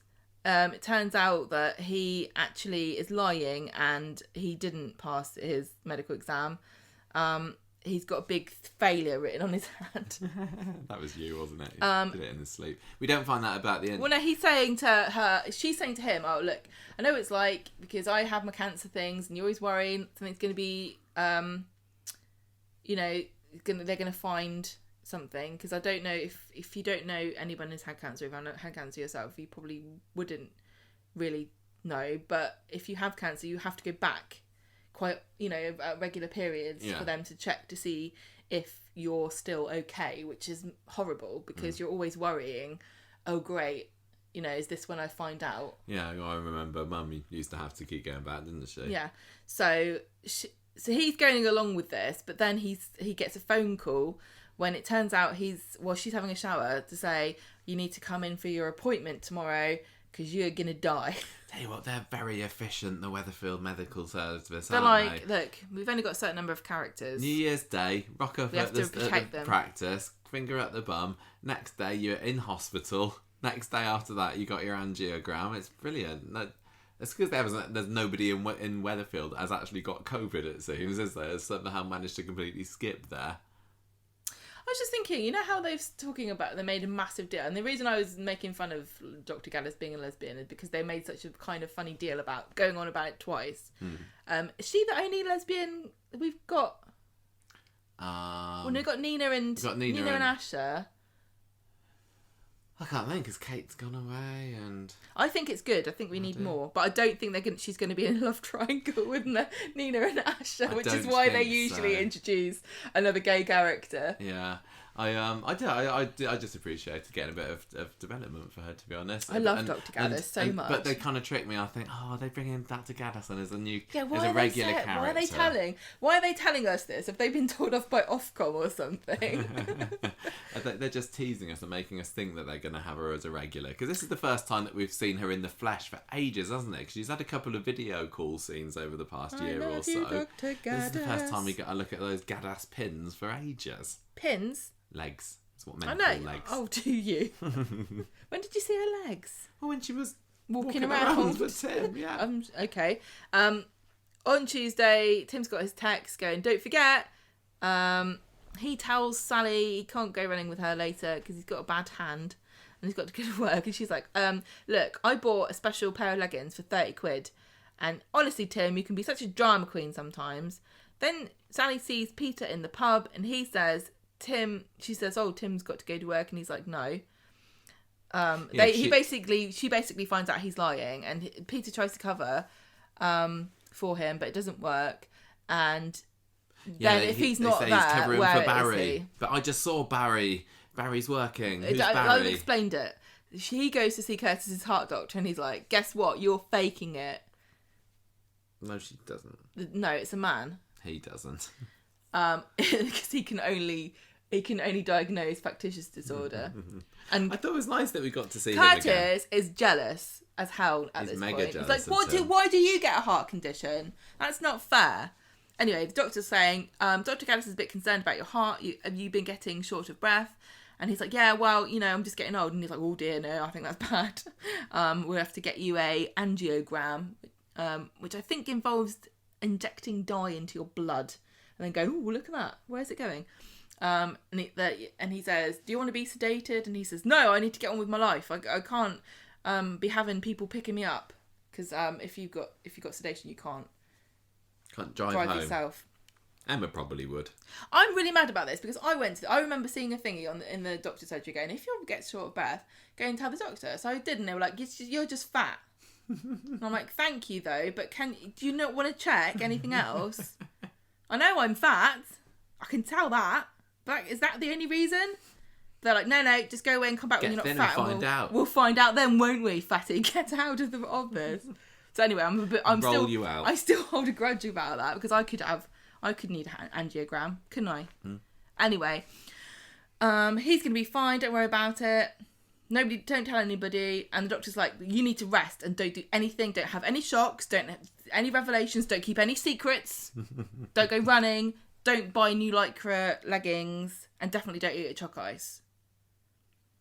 So he walks out and then he runs off. Don't have a daughter who, it turns out, has just killed an old man in the street. And don't drop your wallet on the way out. Don't drop your wallet and have it being picked up by your neighbour. I'll do what I want, thanks. Don't tell me what to do, doctor. Whoop, there goes my wallet. His wallet. And Aggie goes, "Who? What? You've left your wallet." And then she goes through his stuff for some reason to find his number. And then she phones him up. Out, isn't it? Yeah.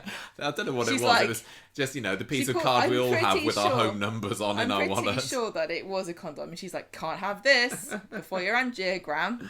I loved it how Aggie just happened to be there. The whole of the hospital. Well, she's in all the departments all the time. I know. She's a super nurse. She is. First she's in the COVID ward. Then she goes to the children's ward. And now she's in cardiology. She's everywhere.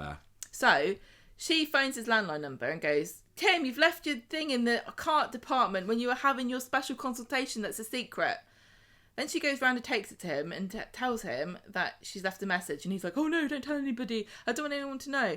Yeah, I thought this was a bit of rug pulling because I think I, like everybody who hadn't been spoiled, would have assumed that Sally was going to listen to that message. Which I don't know why they put that scene in. Anyway, Sally comes home later and she says, it's just a way of reconfirming, I don't want Sally to find out about this, and Few wasn't that close, and how am I ever going to keep this a secret if I keep dropping my wallet in cardio departments?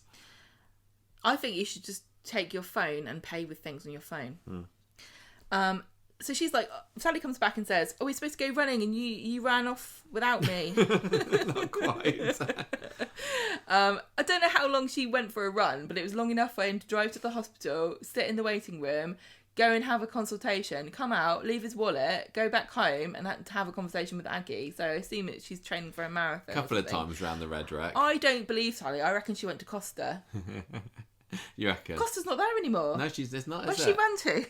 She's off eating pies somewhere. Got to the Red Wreck and then found the bypass there and then just ran off down the bypass to wherever it's going from. I love bypasses. And Tim's like, well, don't say bypass. It's very triggering at the moment. So she's not happy that he's got a lack of effort going on here about this health kick that they're supposed to be getting onto. Then Sally tries to seduce him with a sexy striptease, but Craig comes along and Isn't that hilarious? Then immediately, the same day, they've had his angiogram somehow.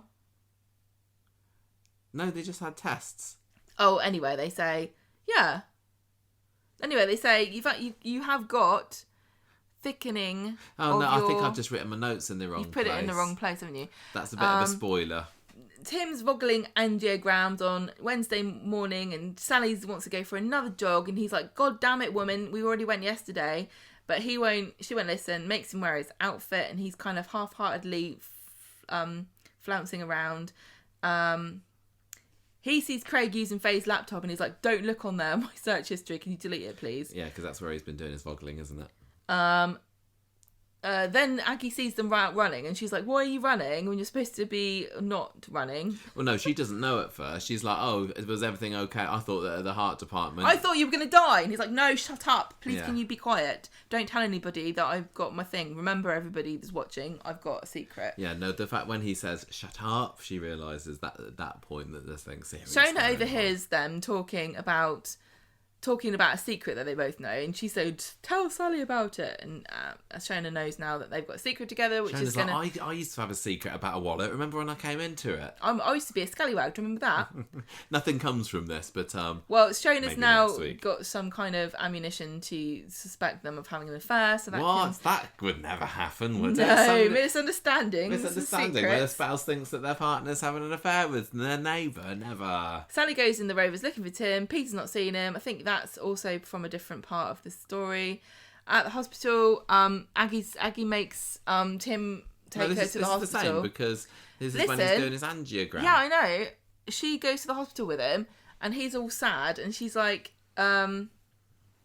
they say you've got thickening. I don't know. Everything's all over the place. Tim, you're getting thicker and thicker. And it happens to many people in Coronation Street. The longer they stay in it, they get thicker. You should see Kirk. Anyway. Gail, Steve.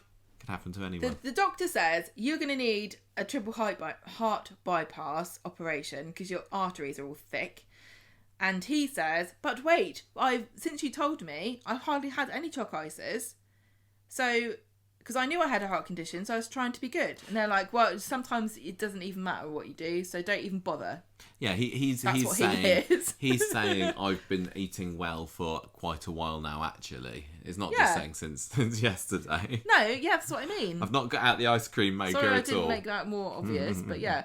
Well, sometimes it genuinely doesn't matter what you do. You can try your hardest, but it's genetics. So the doctor says you're going to need to get this sorted out, and he's like, I don't care. Goes back, gets moaning. He wants a second opinion. He goes and eats crisps and has a beer.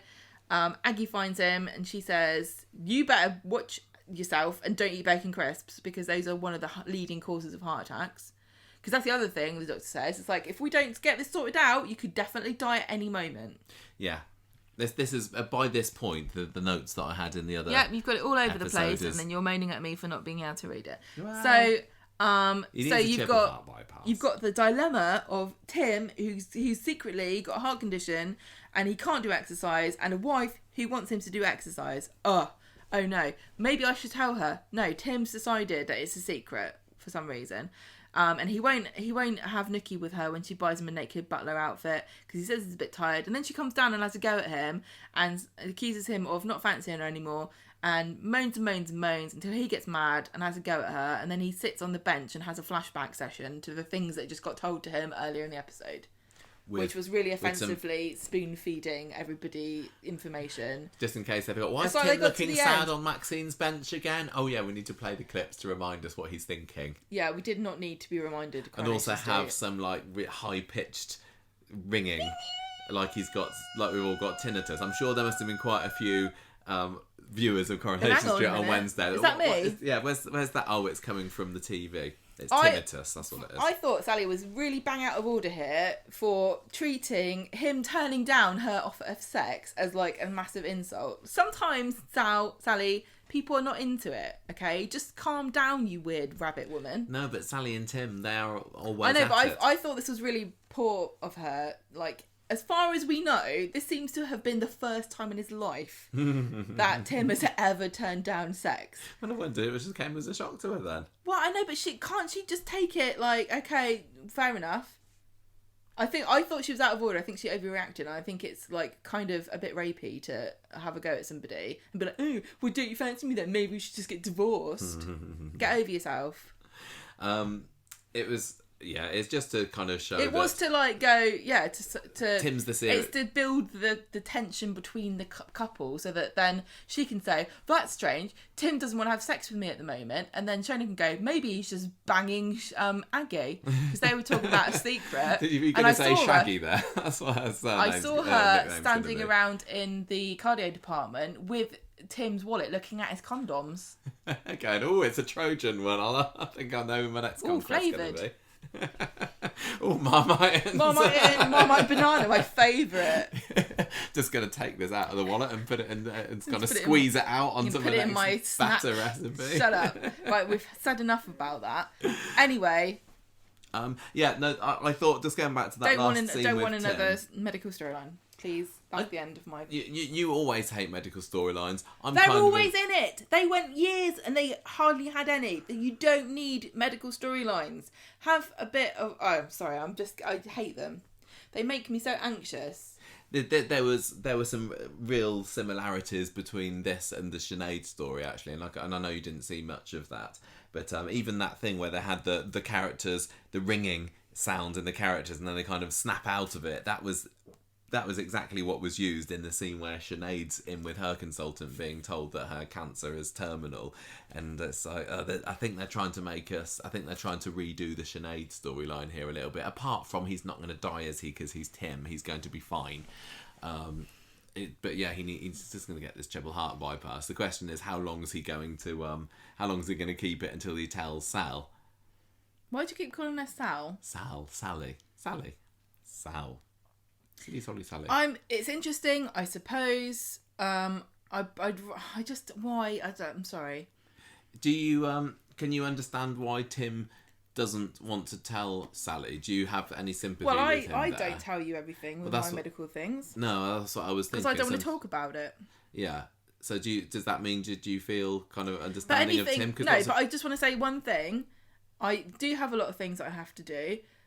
But when I need to tell you, I do, because I don't think it's right to withhold information that you need to know. Like, if I need you to pick me up from the hospital, or I'm going to not be able to do anything on this particular day because of whatever's happening, or don't expect me to do anything, or...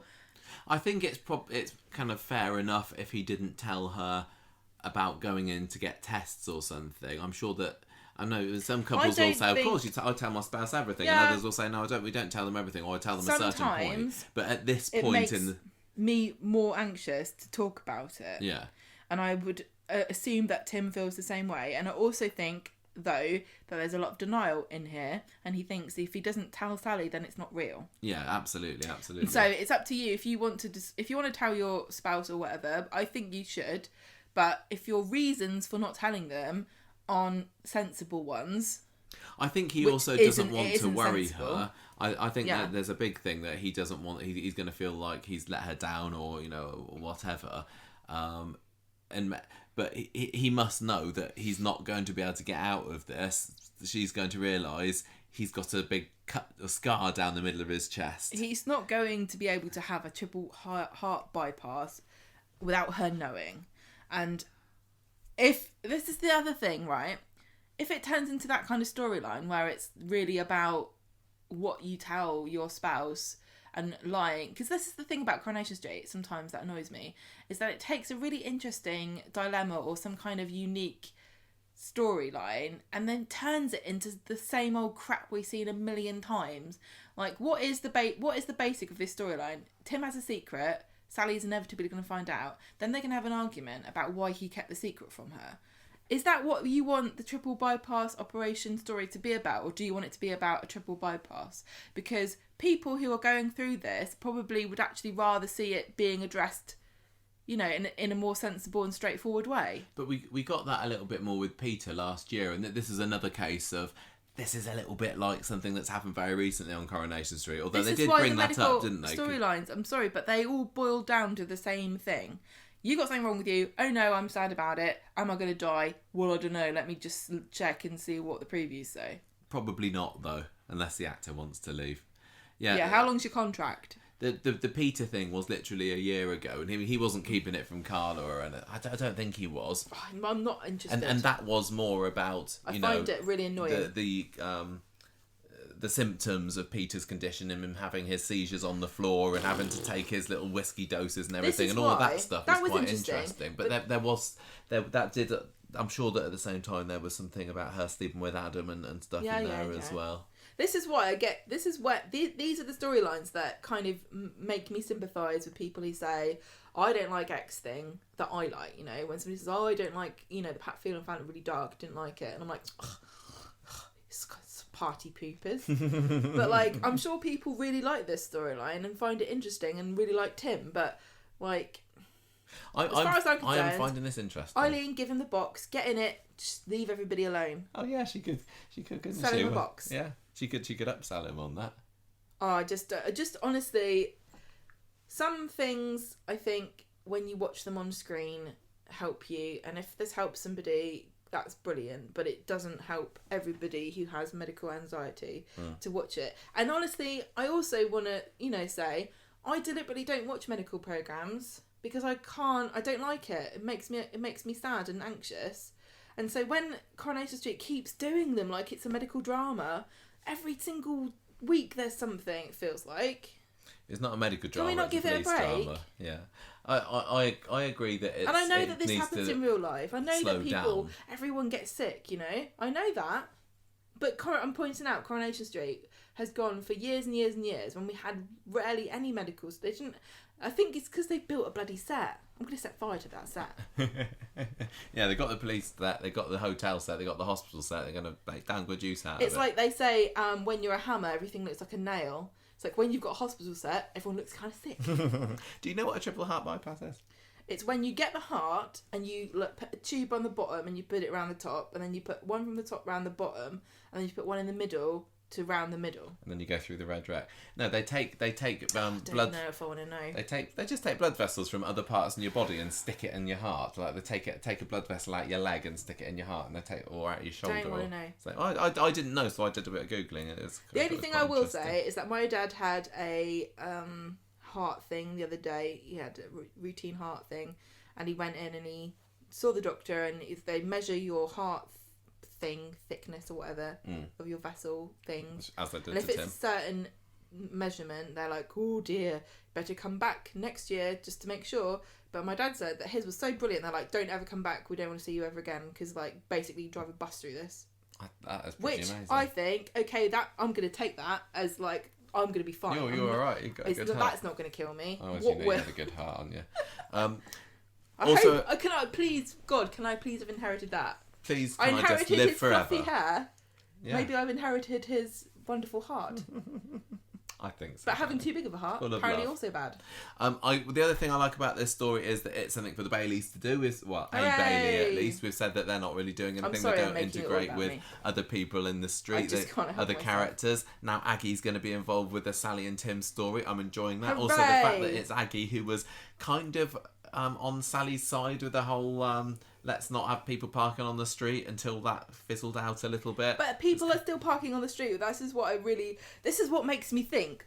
Do you know what? Here's my theory, and it's based on nothing because we don't know. But we do know that they're trying to build a new bit of a set, aren't they? Yes. So my theory is that they've had to park some building vans in the car park, and they literally can't park their cars anywhere else. So they've put like crew and cast members' cars up and down the street because they can't fit them anywhere else. And they're like, how can we write this into the show? That was funny. It's a big car park they've got there, but maybe it's a big set expansion. I don't know. They have just had one though. Other thing, 2 more points about this and then I want to move on. Number one, while Aggie and Tim were sitting waiting to go into see Dr. Cardio, they talked about what was their first record they bought. Gemma, do you remember what the first record you bought was? Of course I do. What? Right Said Fred, I'm Too Sexy, and the WWF Wrestling Federation rap. Cool. You went to the shop to buy that, did you, buy the CD? It was, I know exactly what shop it was. What was it? Well, it's not there anymore, it was in Woolston. I remember going in and being so excited and feeling really grown up and buying these little single records. That's how old we are. My first single was a record, and I had a turntable. Well, they're back in fashion now. slightly to do with how old I am, and also slightly because we were poor. I think my first CD that I bought was Say You'll Be There by the Spice Girls. That's really old to be buying. Oh yeah, I know. That was when I was like 13 or 14. Was Spice Girls like... That was before that. That was early 90s, wasn't it? 94 or something, wasn't it? Maybe. But I remember, I vividly remember Mum and Dad and was me it and on Jane. A tape? No, I got a CD of it.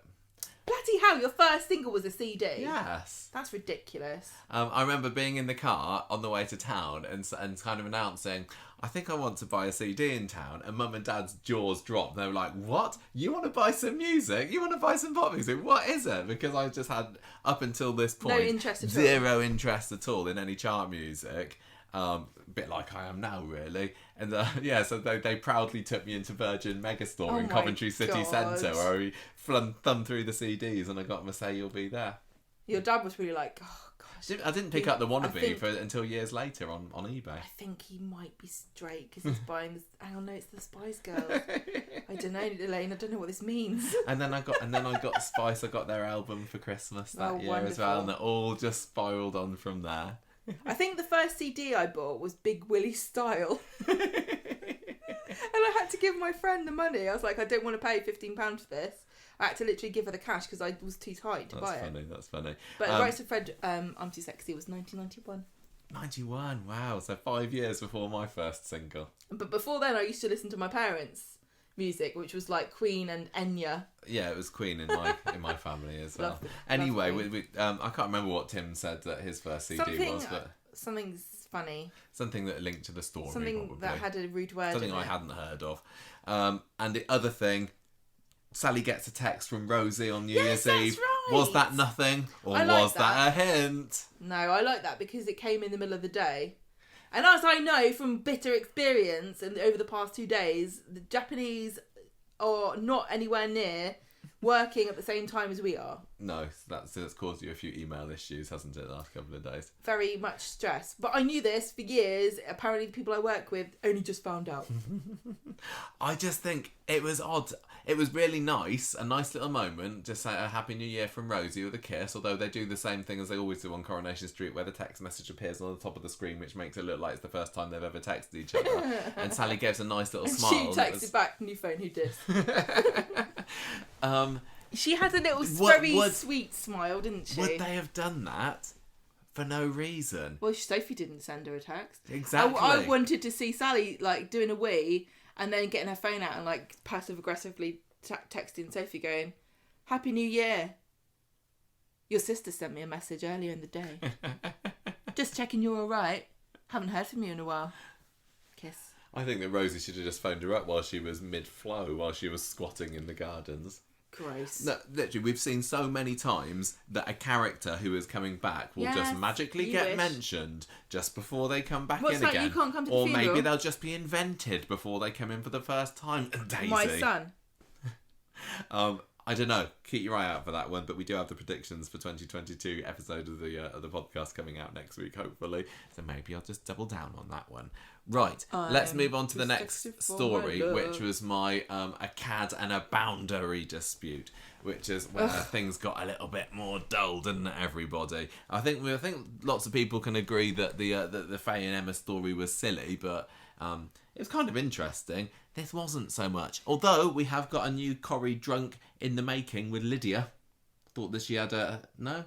Just shaking her head there. I thought she was good. I enjoyed that. No Sally Ann Matthews, but I thought she was quite good. So no, actually, I'll take that back. She was actually pretty brilliant at being drunk. She pulls a funny face. I just don't like Lydia. Don't you? Oh, I don't like Lydia. Oh, I don't like Lydia. No, why don't you like Lydia? Her to please kindly take herself away. Why? Do you not like the story that she's in? No, I don't like the story. And also, like, what are you doing? Go away. Also, like, go on, split them up. Carry on. I don't care. I think she's quite an interesting little actress. She's a great actress. I think she's a great actress. I think she's playing the part well. I just don't like Lydia. Are we supposed to like her, though? I don't think so. Right, so what happened was... I just think it's also weird. Like, Sarah's like, oh, she's my bestest friend in the whole world. That is weird. And we've known each other... What, you knew each other... you know her for a day and you got drunk on mulled wine and now she's your best friend. It reminds me, we were just watching the other night the Peep Show episodes where Mark gets his new boss and Yes, he's like, and he's Mark, like, am I gay? And And Alan. Sarah's going to start wondering that about Lydia. And then now. she goes to see Dr. Gaddis. So you know, you can tell me. When did you realise you were gay? Because you've got a son. What's that about? Right. New Year's Eve, Adam and Sarah go to Chariot Square Hotel. She doesn't seem to think he's made much of an effort with his wardrobe or so. I would say I don't think he's made much effort with the hotels because you're just taking her to the only hotel anyone in Weatherfield ever goes to. £200. And strangely, despite the fact that this happened over a year ago, the barman there remembers Adam about that time he left his wallet there when he was there with Carla. And Sarah knows that he's referring to this time and says, look, Adam, do you bring all your women here? Could you make me feel any less special? And she starts making digs about him and Lydia again because, by the way, Adam, she tells me that you were together for 6 months. And he's like, oh, no, there's nothing. Don't worry about it. So they go up to the room, 4-star room. I wouldn't have given it 4 stars, but Sarah carries on asking about how serious this was with Lydia. And they basically just end up bickering, each accusing the other one of ruining this special night. And Sarah says, put your coat on, you've not pulled. And back they go home.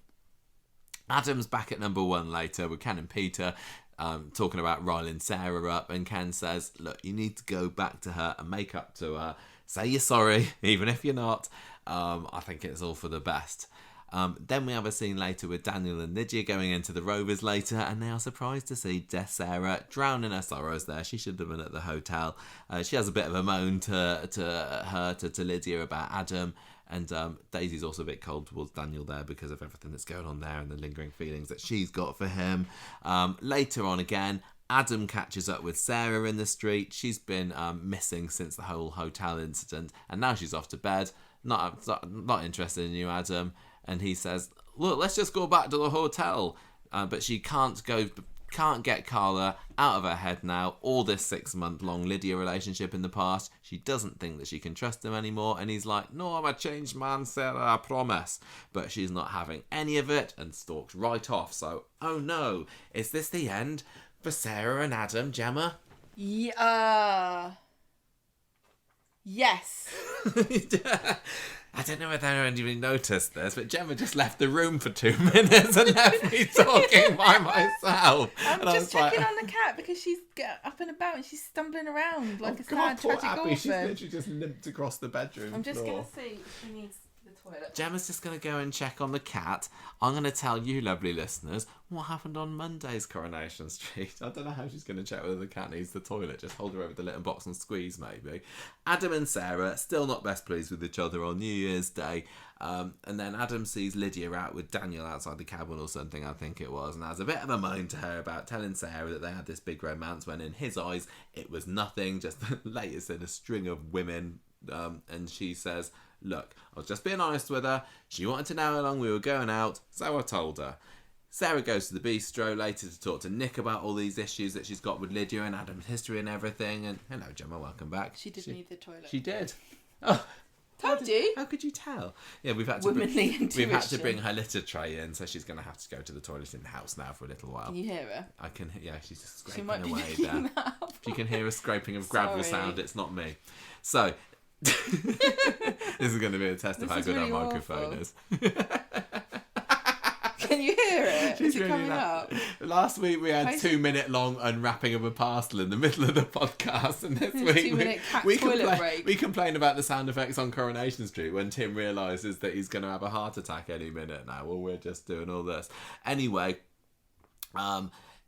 She says to Nick, I'm gonna make Adam sweat for a little while, but if you see him, can you tell him that I'm ready to move on and make up and everything now? So she goes back to the lawyer's office. She finds him there, has a bit of a make-up chat, and then they say, right, things are going to be fine now, even if you do stay friends with Lydia.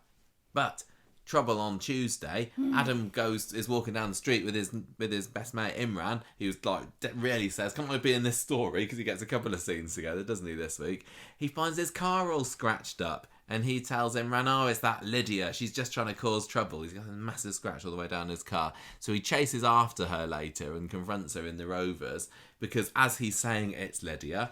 who's that walking down the street the other end? It's Lydia, of course. Say her name and she appears. He fires, she says, I can't believe you actually think it would be me doing that to you. How pathetic. And he's like, well, what's pathetic is you thinking that a fling from years ago was something more than that. He says, grow up, move on. So, Lydia takes that to mean get drunk, which she proceeds to do to great fashion. That doesn't make sense, you know what I mean? In spectacular fashion. Spectacular fashion, thank you. Gemma is still here. I'm also drinking a cider. Gemma is drinking a cider at the moment, so I'm talking again. Mm-hmm. She turns up drunk to the factory. She's got this meeting with Sarah and her boss, Gavin, I think his name is. So she's completely out of it, and he's like, right, you need to leave right now. And she staggers out after pulling a funny little face at him. She's giggling, and Sarah's like, oh, sorry, I think she must be a little unwell. But Gavin knows exactly what's going on here. Sarah goes and tells Adam what's happened, and we find out at this point that Lydia has been sacked from her knicker job. What on earth possessed her to do that? So she blames Adam. She then later goes and blames Adam, doesn't she? Because I don't know when that happened, because the story was fairly dull, wasn't it? So Adam says, look, Imran later on mentions this car scratching incident, and Adam says, oh, it's just a little scratch. And then, bang on cue, Officer Craigie comes in and said, we found out who keyed your car. No, it wasn't Lydia, it was a bloke. And he readily admitted to it. It's the boundary dispute guy. I've got to say something. I've discovered what's happened here. I reckon the Weatherfield Police Department has collectively decided that their New Year's resolution is going to be solving crime. You reckon? This is the most interest they've ever shown in efficient solving any. Been. They're like, right, we're going to, all the crimes in January, we're going to solve every single one of them. Not a single one's going to go, it doesn't matter if we pin it on the wrong bloke. I don't care. I want all these crimes off my desk. If I was Emma, I'd be sweating at the moment. Well, come February, they're unless not going to care. She's got that same sad condition as Prince Andrew. So it's this boundary dispute guy, who I don't think we've mentioned in the podcast so far because it seemed fairly inconsequential, but they do keep bringing up that Adam has got something going on in his work about boundaries. Anyway, also Craig says, oh, then there's also, I can't remember what her name is, Chambers, Lydia Chambers, is it? So she doesn't appreciate being accused either. So it looks like what happened was Adam went to the police station, told them, my car's been keyed, and it's that Lydia over there. And now she's a bit mad about it and got drunk, so it's not really her fault, is it, anybody? No, Gemma's gone again, it's just me and you again now. Anyway, Sarah is livid to hear all of this. Adam needs to go and get this sorted out pronto. So, Adam goes and finds Lydia outside the shop later, and he says, look, sorry for jumping to the wrong conclusion here. I'm sure I can explain it away to your boss. I thought it was you that keyed my car, sorry on all that. And she's like, don't care, I hate my job anyway. And he says, well, look, you need money to work. But you got your son, haven't you? This mysterious son that definitely isn't mine, probably. And she says, don't worry, I'll manage. And she does, because she just knows that when you lose your job in Weatherfield, you just have to just kind of loiter around the street and people will be throwing job offers at you, as is what happens the next day. So, end of that episode, Adam goes back to the bistro and says what's happened, and Sarah says, well, Lydia may have said that she's fine, but she's clearly not. She has a bit more of a moan about it again to him. And she says, oh, you're a really hard guy to live with sometimes, you know. Maybe we shouldn't be trying for a baby like now. Oh, no, they can't have a baby. Wednesday, Sarah's still mad at Adam. Daniel asks Lydia about losing her job, and Sarah says, Daniel asks Sarah about Lydia losing her job, and Sarah says, you talk to Adam about that. So he does, and Adam says, yeah, well, this is what happened. I'm also actually a little bit worried about losing Sarah. Daniel says, well, you know, it sounds like it's your fault that Lydia lost her job here. No. So you got to deal with this. He has little sympathy for her because remember Daniel and Lydia going out with each other. Later on, that. No, there we go. Later on, Sarah is chuffed to hear that Adam has rectified this situation by throwing a job at Lydia. She can now be Carla's PA in the factory. Hurrah! Later on, still, and somebody has graffitied the lawyer's office. Well, the lawyer's office is just upstairs, isn't it? I think somebody's supposed to be like living downstairs. Like, oh, I didn't do anything. Who's Barlow? So somebody's graffitied Barlow is scum. That's not very imaginative, is it? Although the way that if you were reading downwards, it said bar scum is bar is low scum. So maybe there's a hidden message That in sounds there like somewhere. some kind of cleaning slogan. Adam says, well, don't worry, it's just boundary dispute, guys. This guy's got beef with us. Same with McKeed car. And then he starts wiping it off. So he takes that quite well, really. I don't know whether it is. I'm wondering whether there's I think maybe the that car was scratcher Lydia. and the graffiti are maybe different She's like, people. I can pin this on that idiot who might be in jail now. So he What? couldn't have done it. In jail? Yes, that's where you go For scratching before. his car? Yeah, well, look, I'm quite draconian myself I would, when it comes to if crime. I was Hardy, I'd be worried there because he scratched Dev's car just a few months Tough ago, on didn't crime, tough on the causes of crime. Oh, is that grime? he? What? Tough on crime, tough on the causes of crime. That's me. What are you talking I don't know. Yeah, so I think possibly Emma may well have been the graffitier. Although, actually, is there any point for her to have done it? Because she's probably quite Emma? great. Not Emma, Lydia. She's probably quite grateful to Adam for giving her the job in the Yeah, factory. but it depends on why she's mad at him originally, because we don't really know why. Ooh, Like, and I really you know- want to find out. I don't care, honestly. Also, it was nobody's fault but Lydia that she got drunk. I know. Like, her coping mechanism for being accused of something that she didn't do is absolutely rubbish, and she should have been fired. Like, what's going to happen the next time something bad happens in her life? She's going to get drunk again and ruin another business meeting. I know. It's really as funny bad. and drunk as I It thought was that she funny. was. Absolutely not Adam's fault that Lydia can't cope and with. it's bad that Sarah said it was, and Daniel as well. But Sarah's just been a massive drama queen this week. But she just seems to think that Adam's not allowed to have a past, and she obviously knew about him being a cad and a bounder up until this point. So why has she suddenly got a problem with Do you know it? what the kids call it? What? Having a body count. Yeah, what they why does she care about Adam's body count? Speaking of body counts, her ex, Gary, literally just lives down the road. In fact, don't they both live in Victoria Court at the moment? Don't they live over each other? Speaking of exes, one of hers was a little boy. What? Yeah, she's been at it since she was 12. Yeah, And we all Come know on, what Adam Sarah. was like when he was a little boy. He was all sweetness and Yeah, light, he wasn't was he? a- When he was played by that different actor. Dad, I He was want lovely. to eat some porridge. You'd have never been a Neil Ferns back then. No. So Sarah is just massively, massively hypocritical about this, I think. It must be very difficult. So unreasonable. But she's not. She's kind of sending mixed messages because she's like, "Oh, I don't like this being rubbed in my nose that you like shagged around a lot. Also, your first love, Lydia, is now my best friend. Yeah, I know. Pick a side." It's silly. It's very silly. Sarah has got many exes. Some of them living on the street. You got Todd. You got Gary. You got many more. Etc. Scooter. Remember Scooter? Oh, lovely Scooter. You've just been watching him on the DVDs, isn't he? He keeps on coming up. Right, that's that. Yeah, Speaking of sleeping around. Sarah and Sally this week get the awards for being the worst partners, worst wives. Yes, the worst wives Getting club. weird. The worst wives club who are weird about sex. Yeah. Well, I guess we're British, so it goes with the territory, literally. Here's another bad wife. Abby is keeping a bit of a secret. Oh, I thought you were going to say Miriam. No, she's great. I quite like Mariam. Right, happy babby baby, Gemma. Go. Abby is telling Kevin. No, this is exciting. What meeting? The meeting. Oh, the AA meeting. Or yeah, whatever. the AA meeting thing. Not AA. Not AA. Drugs. Drug people who don't like drugs. And the fact that Kelly was she's not a bad Leeson Steen. sort, really. Abby's like, look, I've done a truce. I've looked on Twitter. Everyone's hating my revenge story, so I've given it up. And Corrie's in prison and etc. And Kevin brings out the gun and Tasha's death, and he's like, you know, everyone's saying on Twitter that you are a hypocrite because you're mad at Kelly for killing Seb, even though she didn't. But you also basically killed Natasha. And she's like, look, fair play, I have seen the hashtag. So, yeah, it's fine. Maria asks Kelly if she wants her old job back. Everything's fine.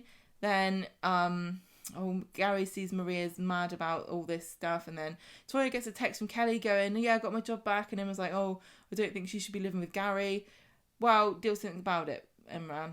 That's all I'm saying. They're trying to do something about it. I don't understand why they don't give her some money to get a flat.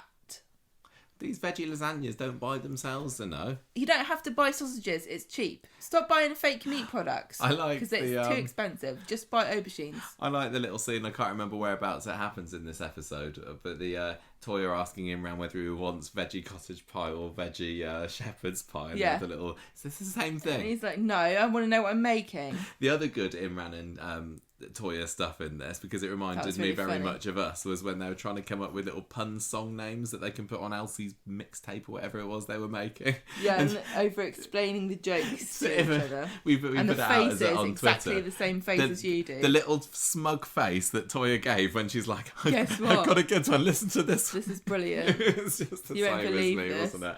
So I've got the storyline, Toya, right, Gemma? Yeah. It's very much like that. We're just Imran and Toya, aren't we?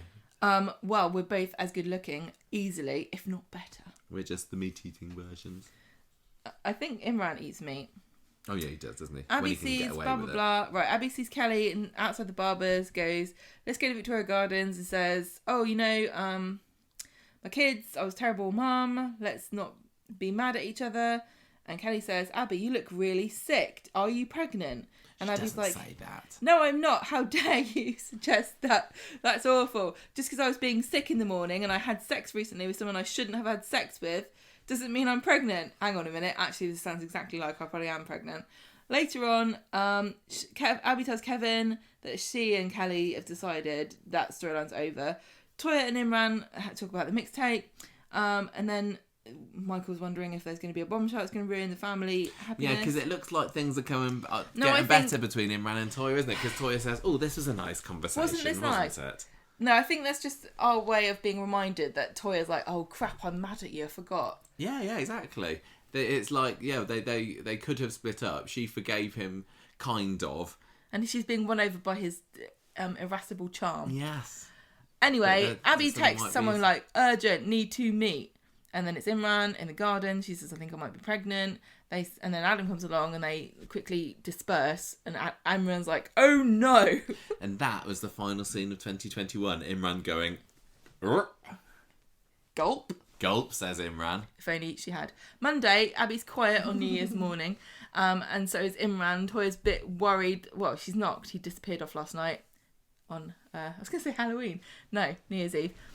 He says he's worried about Kelly. He goes out running with Craig, which was nice. That was a nice callback. Yes. That was right before the beginning of the pandemic. They were doing that Craig storyline and Imran with having Craig their and runs Imran together. doing running, getting the runs. Gets a It's call all from that Abby. veggie lasagna. They need to have a talk. Go to the bench. Imran's nervous. He says, go and get a test for God's sake. She says, oh yeah, that's right. I'll go around to Devs and go, oh, please can you give me a pregnancy test? And it also, by the way, it's definitely not Kevin's if I am pregnant. Because have you seen him? No, that's rude. They just got married as well.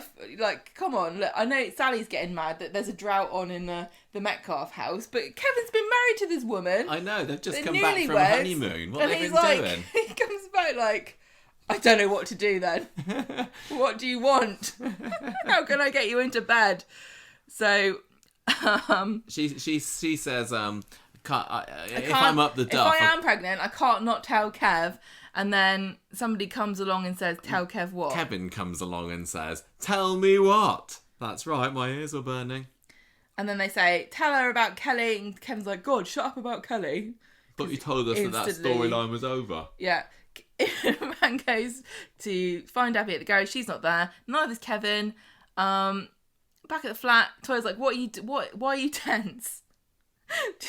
And he's like, nothing. And she's like, are you sure? Because it's always something on this programme. Then Abby says, can I come in, please? And Imran's there like, oh, good God. She comes in. Toya's still there. Imran's there. I love this scene so much. She's like, you know that thing?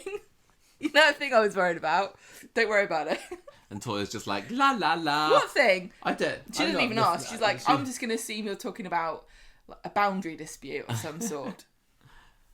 Everything's fine. Don't worry about it. It's all to do with... It's about Kelly.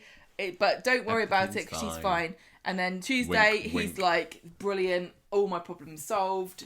I think I got away with it. Again, the Shagmaster wins. Yeah. firing blanks. I don't think I think she's pregnant, and I think she's going to get an abortion. That is a soap tactic. I think she's going to go get an abortion or try to, and then someone's going to be in the room where she's waiting, probably Aggie, and will say something poignant like, "You know what? I'm not going to have an abortion, even though my first 3 kids I had were terrible mistakes. I reckon the 4th, they always say, is the golden child. So actually, I'm going to go home and have this baby." And Abby's like, "God damn it, she's right. I actually believe that I can do it right the 4th time."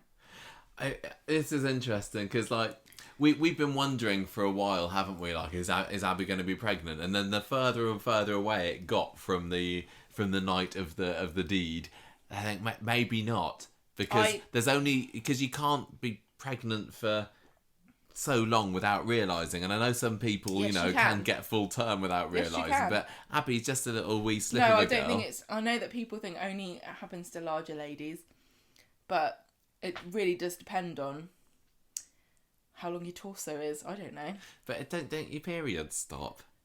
Pretty sure they do when you're pregnant. But listen. And also to any men who are listening who don't know this, sometimes you don't have, like, I've always found it quite funny that people say that periods come every 28 days, because that's not my experience, and many other women also don't have completely regular periods. And also, during times of very intense stress, like say your son being kicked to death, can also affect your periods and mean you not have periods. And equally, some women still have periods all the way through their pregnancy, which I say, what's the point then? Oh, there we go. So that's how Abby didn't realise after all this time. If not having your period was absolutely surefire sign every single time, and every single woman always had their period on the 28th day of every cycle, life would be I just draw my knowledge about all things period from Coronation Street, where characters are saying to each other, "Oh, I'm late." Yeah, some women have very, very regular periods. Yeah. I remember when I was a teenager, when we used to have those little clamshell phones, and they used to sell here's a lady's phone and here's a man's phone, which they don't really do anymore. But I got a lady's phone because it was nice. It was a nice shade of purple. But one of the perks was it came with a period tracker, and I was like, this is essential. This is the most useless thing ever. Every 28 days is like the moon. It's got nothing to do with me. I know this is too much information for some people. Equally, not every single woman's period is the same length. So well, there we go. Some people have it for a whole week. So some people only have it for a couple of days. I unfortunately, when we were at when we went to the Morrisons in Leicester the other day, I saw a spoiler on the front of the soap magazine. I thought you were going to say something about periods. No. Do you know there's a whole aisle of stuff? I've never been down that one before. What? No, I saw on the front of the soap magazine for this week's episode something about Abby being pregnant in massive orange lettering there. And it's like, oh, I wish I hadn't seen that because, well, first I wish I hadn't seen it, and two, I wish they hadn't decided to do that. So I kind of went into this week assuming that she was pregnant. And when she said, "No, it's actually fine, I'm not," I thought, oh, is that it then? But maybe you're right. The fact that... I'm convinced. Why would they have made this a little story for 2 days if actually everything is okay? Was it just for a bit of New Year's cliffhanger drama? The thing I want to say about this is I think we all agree that it's a kind of tired soap cliche that you only ever get pregnant with one night stands with characters that you shouldn't be sleeping with on soaps. But if you're going to do this storyline with any set of characters, these are the characters you do it with. This is like the most perfect setup for this story that I've ever seen.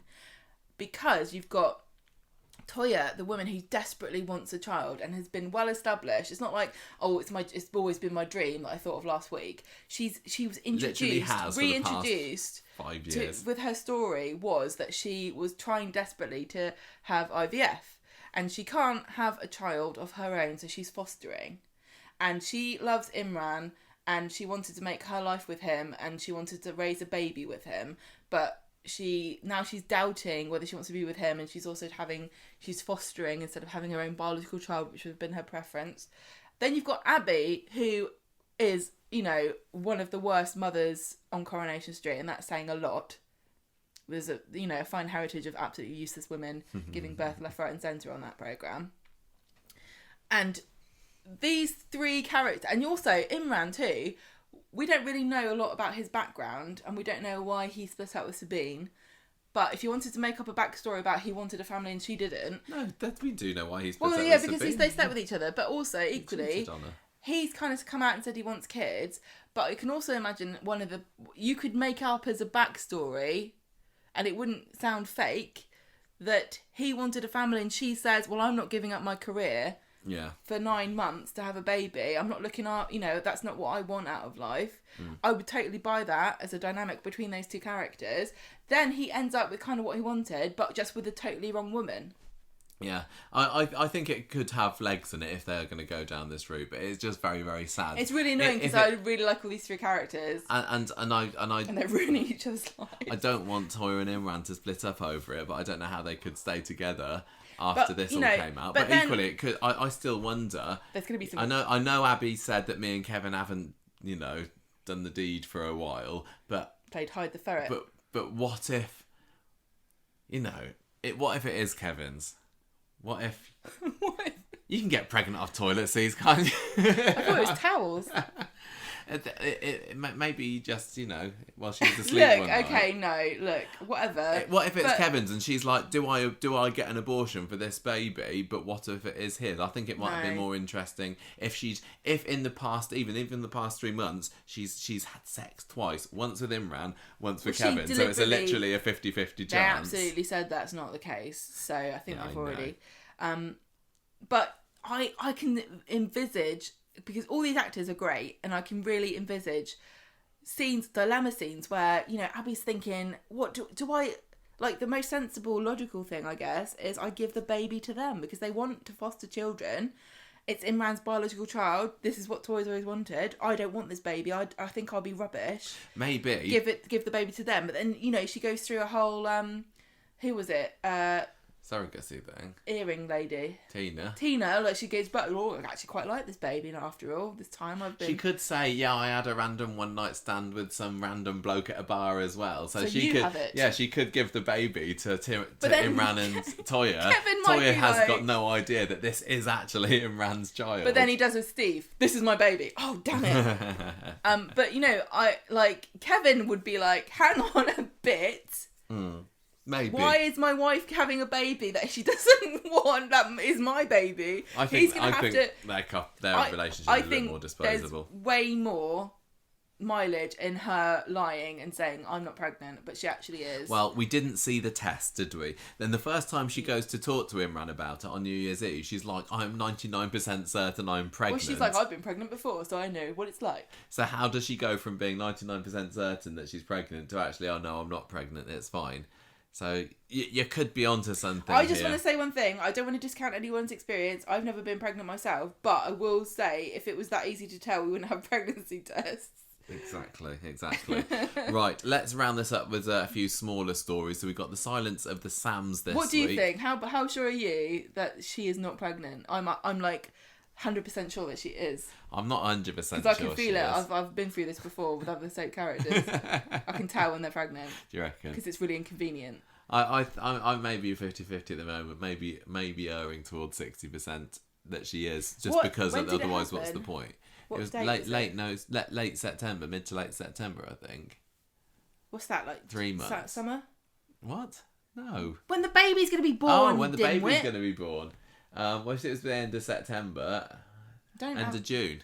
Just before my birthday. No. You want to be aiming for a January shag for a September. Super Soap Week's revelation. Not only Super Soap Week, but get your kid in the older end of the, not like Thicky Summer born here. I know. You want your kid born in September. I did alright. I did not so bad. Let me talk about Sam Gemma's talking about top of the class kids. So he's still got this obsession with Hope, Sam does, and he's been all chatty with her over the walkie-talkie on Monday. And Nick's going, "Oh, my son, I'm so proud of him. I hope he talks to me soon, though." And he tries to get Sam to talk again by saying, "Would you like a sausage butty, Sam?" Nope, he's not falling for that one. But he does still doing lots of shaking heads and nodding heads and everything. So he is communicating now, isn't he? And I'm sure they made out a couple of months ago that he's not communicating at all. So there is progress there with Nick.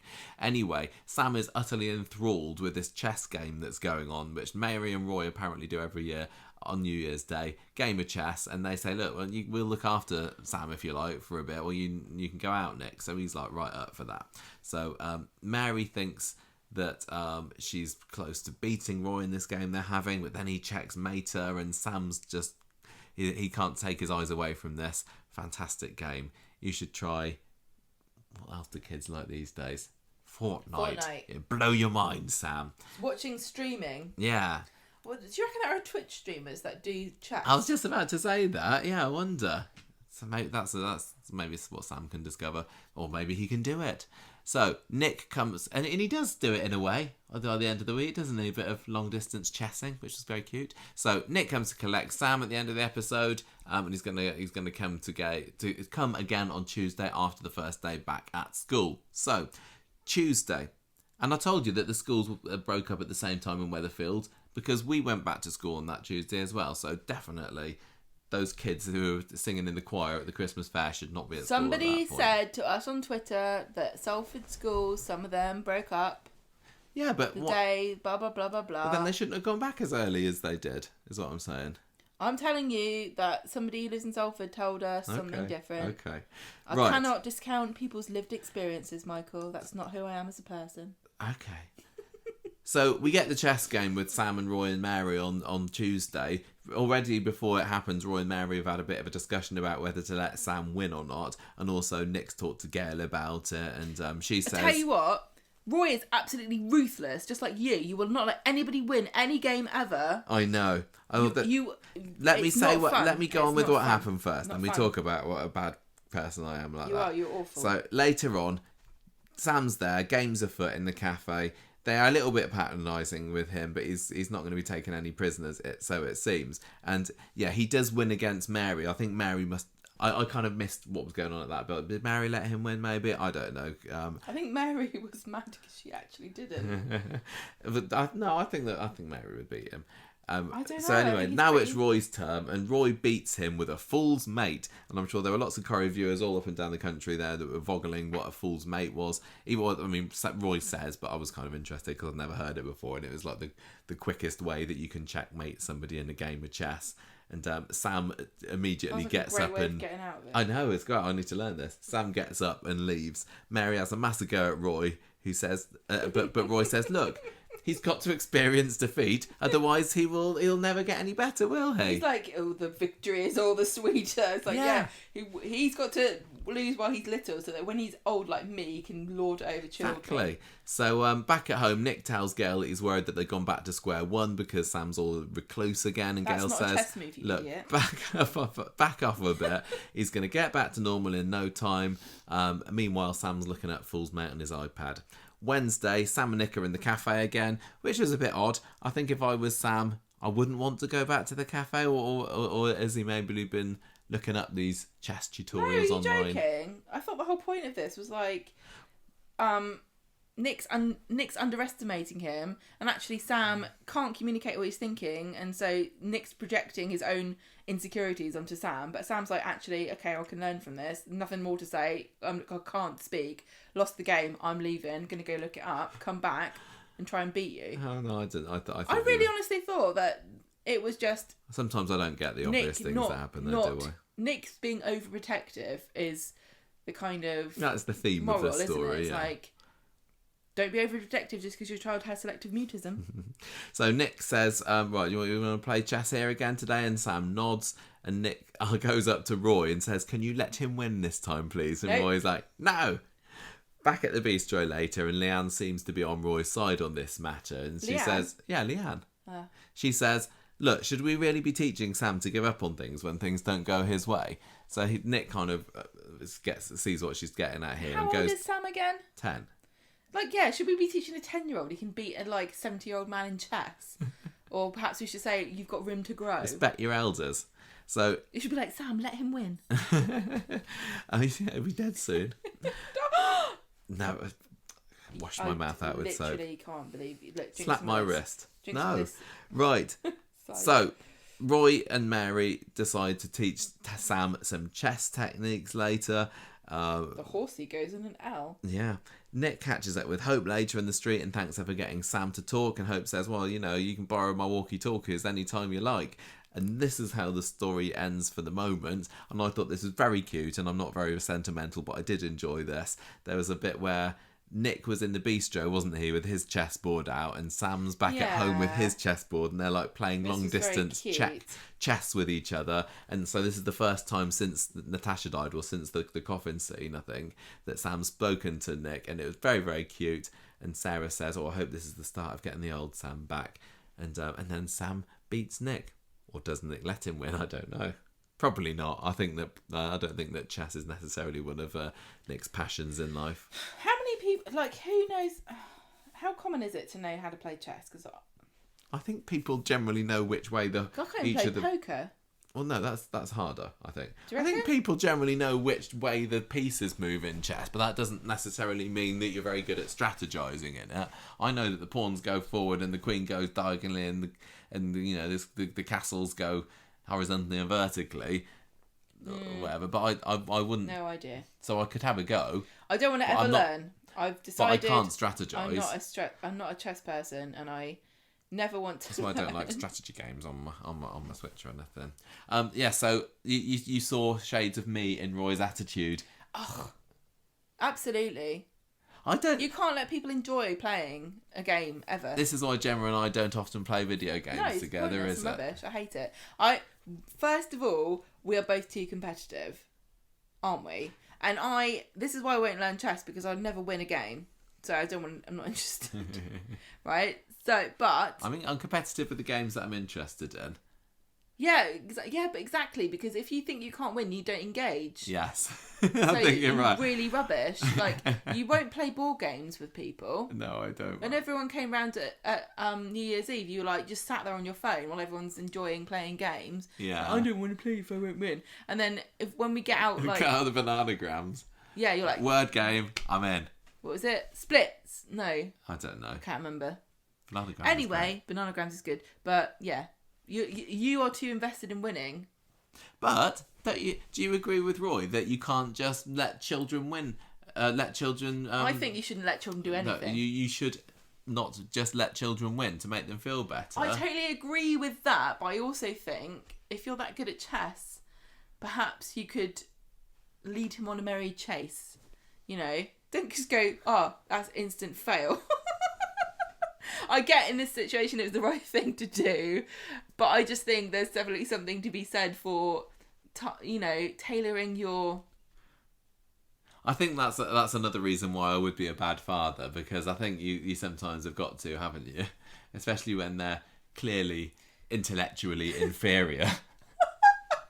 You've got to let them beat you or whatever. Or if they've got these short little legs, you've got to let them beat you in a running race. In a parallel universe, we definitely have a very sporty son who's like, Father, I'm going to beat you at rugby again. I'm like, yes, that's right. Go and beat your dad at rugby and show him how it feels. Yeah, If we had a kid, he probably would actually be able to be really sporty because he took after me. Any physical sports. And anyway, I'm not the only person like this, because when I play Mario Kart with George, he whoops me every single time, and he will not ever let me win. But I don't think I'd want to let him. I don't think he would. I would want him to let me win, but it doesn't make it any less frustrating when match after match after match on Mario Kart and Smash Brothers, he completely kicks me to the dirt. This is why people have ranked matches and stuff, and this is why it's kind of annoying.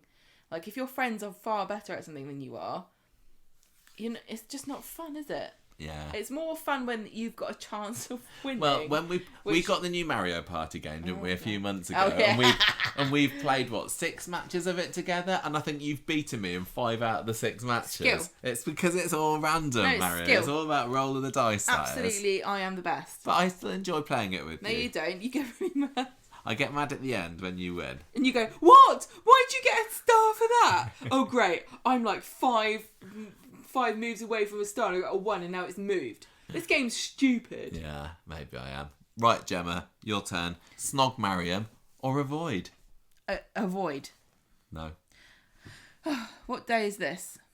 Monday, Tuesday day. Oh, we had a makeover for Speed Daal, which already? I thought was weird because like it's you say, only been open 3 years, and I think it looks really contemporary and cool. It's blue and pink, isn't Now it? it's The a colours. different kind of look, and it's also cool. I think it's very nice looking. I liked the coziness and kind of autumnal vibes It of the old definitely had one. a more orange palette, didn't it? Yeah. And it also means that I've got to redesign our Patreon logo for the Speed Daal tier at some point, but I can't say that's high on my list. I don't know why they podcast redesigned priorities. it, but it looks nice as it was and as it is. Ed's been doing it, and so is Mariam, helping out, talking about, oh, remember when I decorated my room with my dad, but he's dead. And Zeedan's like, oh. It's not all bad. We had a lovely time together when I was a wee lass. They're having some sexy painting time, and as usual, she's a lady Sounds character. like they're just getting naked and slopping it all over each other. Because she's a lady character, she's got a sexy paint thing on her face. Oh yeah, she had a little splodge on her nose or something, didn't she? No, on her little cheek. Which is, I'll give them props, because normally, funnily enough, when a sexy female character has a sexy little paint mark on their sexy face, it goes to accentuate their cheekbones. But they didn't do it that way this time. And Ryan and Alya are watching this, like, they're shagging on the Behind the table, bar. going, oh God. And then Alya goes and talks to Zeedan's like, what the hell are you doing? We need to get rid of this woman. We killed her dad. And he's like, don't worry about it. She's going back to London. Then he and Mariam are tidying, and he's sympathising. She's saying nobody cares about me anymore. Oh, my family was all everywhere, all over us when he was rich, but now he's gone. She's like, look, I'm going to leave soon. Don't worry about me. Yasmin on Wednesday, she's oblivious. She doesn't know that they've killed this. They didn't kill him. They just didn't really try and help him out very much. But he was trying to break their legs. The Kelly school of getting rid of people. Yeah. Yeah, Yasmin's like, oh, Zeedan and Mariam are a great, nice couple. They're going to open tomorrow, so please, Mariam and Zeedan, go and enjoy yourselves and have fun. And by like, tomorrow, they mean in 5 days' time when the next Yeah. episode is on. Alya's still going, what are you doing? Sounds like, oh, I don't fancy it, don't worry. Stu's come and he's making himself useful at Speed Daal. He's kind of done himself up a bit, hasn't he? He and Yasmin have kind of got this weird sexual tension going on, and he's like, oh, she's like, oh, I don't know about this, and then He mentions a film. Is this the point where he talks about a film in which the characters are in a similar situation to them, and this it all reminds gets a me little of bit that awkward? film, Homeless Guy Shags Restaurant Owner. Oh, that's actually a short film. You might have. It's mostly internet based. I'll tell you the link later. I tell you what. Speaking of Stu, has he been coughing this week, or is he over that now? He seems to be miraculously. So he didn't have some terminal Do you illness. think He the was writers just are homeless. like, I'm just going to write this in case we need to get rid of him? Yeah. So, Mariam and Zeedan come back from shopping. They've bought each other gifts, and they're all She's happy. bought him a football top, and he's bought her a watch. And she's like, oh, this reminds me of when we were married. I'm going to miss you. They're going for a kiss. And then Zeedan goes, let's carry on being married. I never stopped loving you. Your dad was just an arsehole, but now he's dead. She's like, oh, so true. But I'm still sad about it. I need to think about it. 2 scenes later, she's like, yeah, brilliant. You know what? You said you hated London. Guess what? I've had an idea. We don't have to live in London. We can live here. And Zeedan's like, oh, that's an option. Yeah.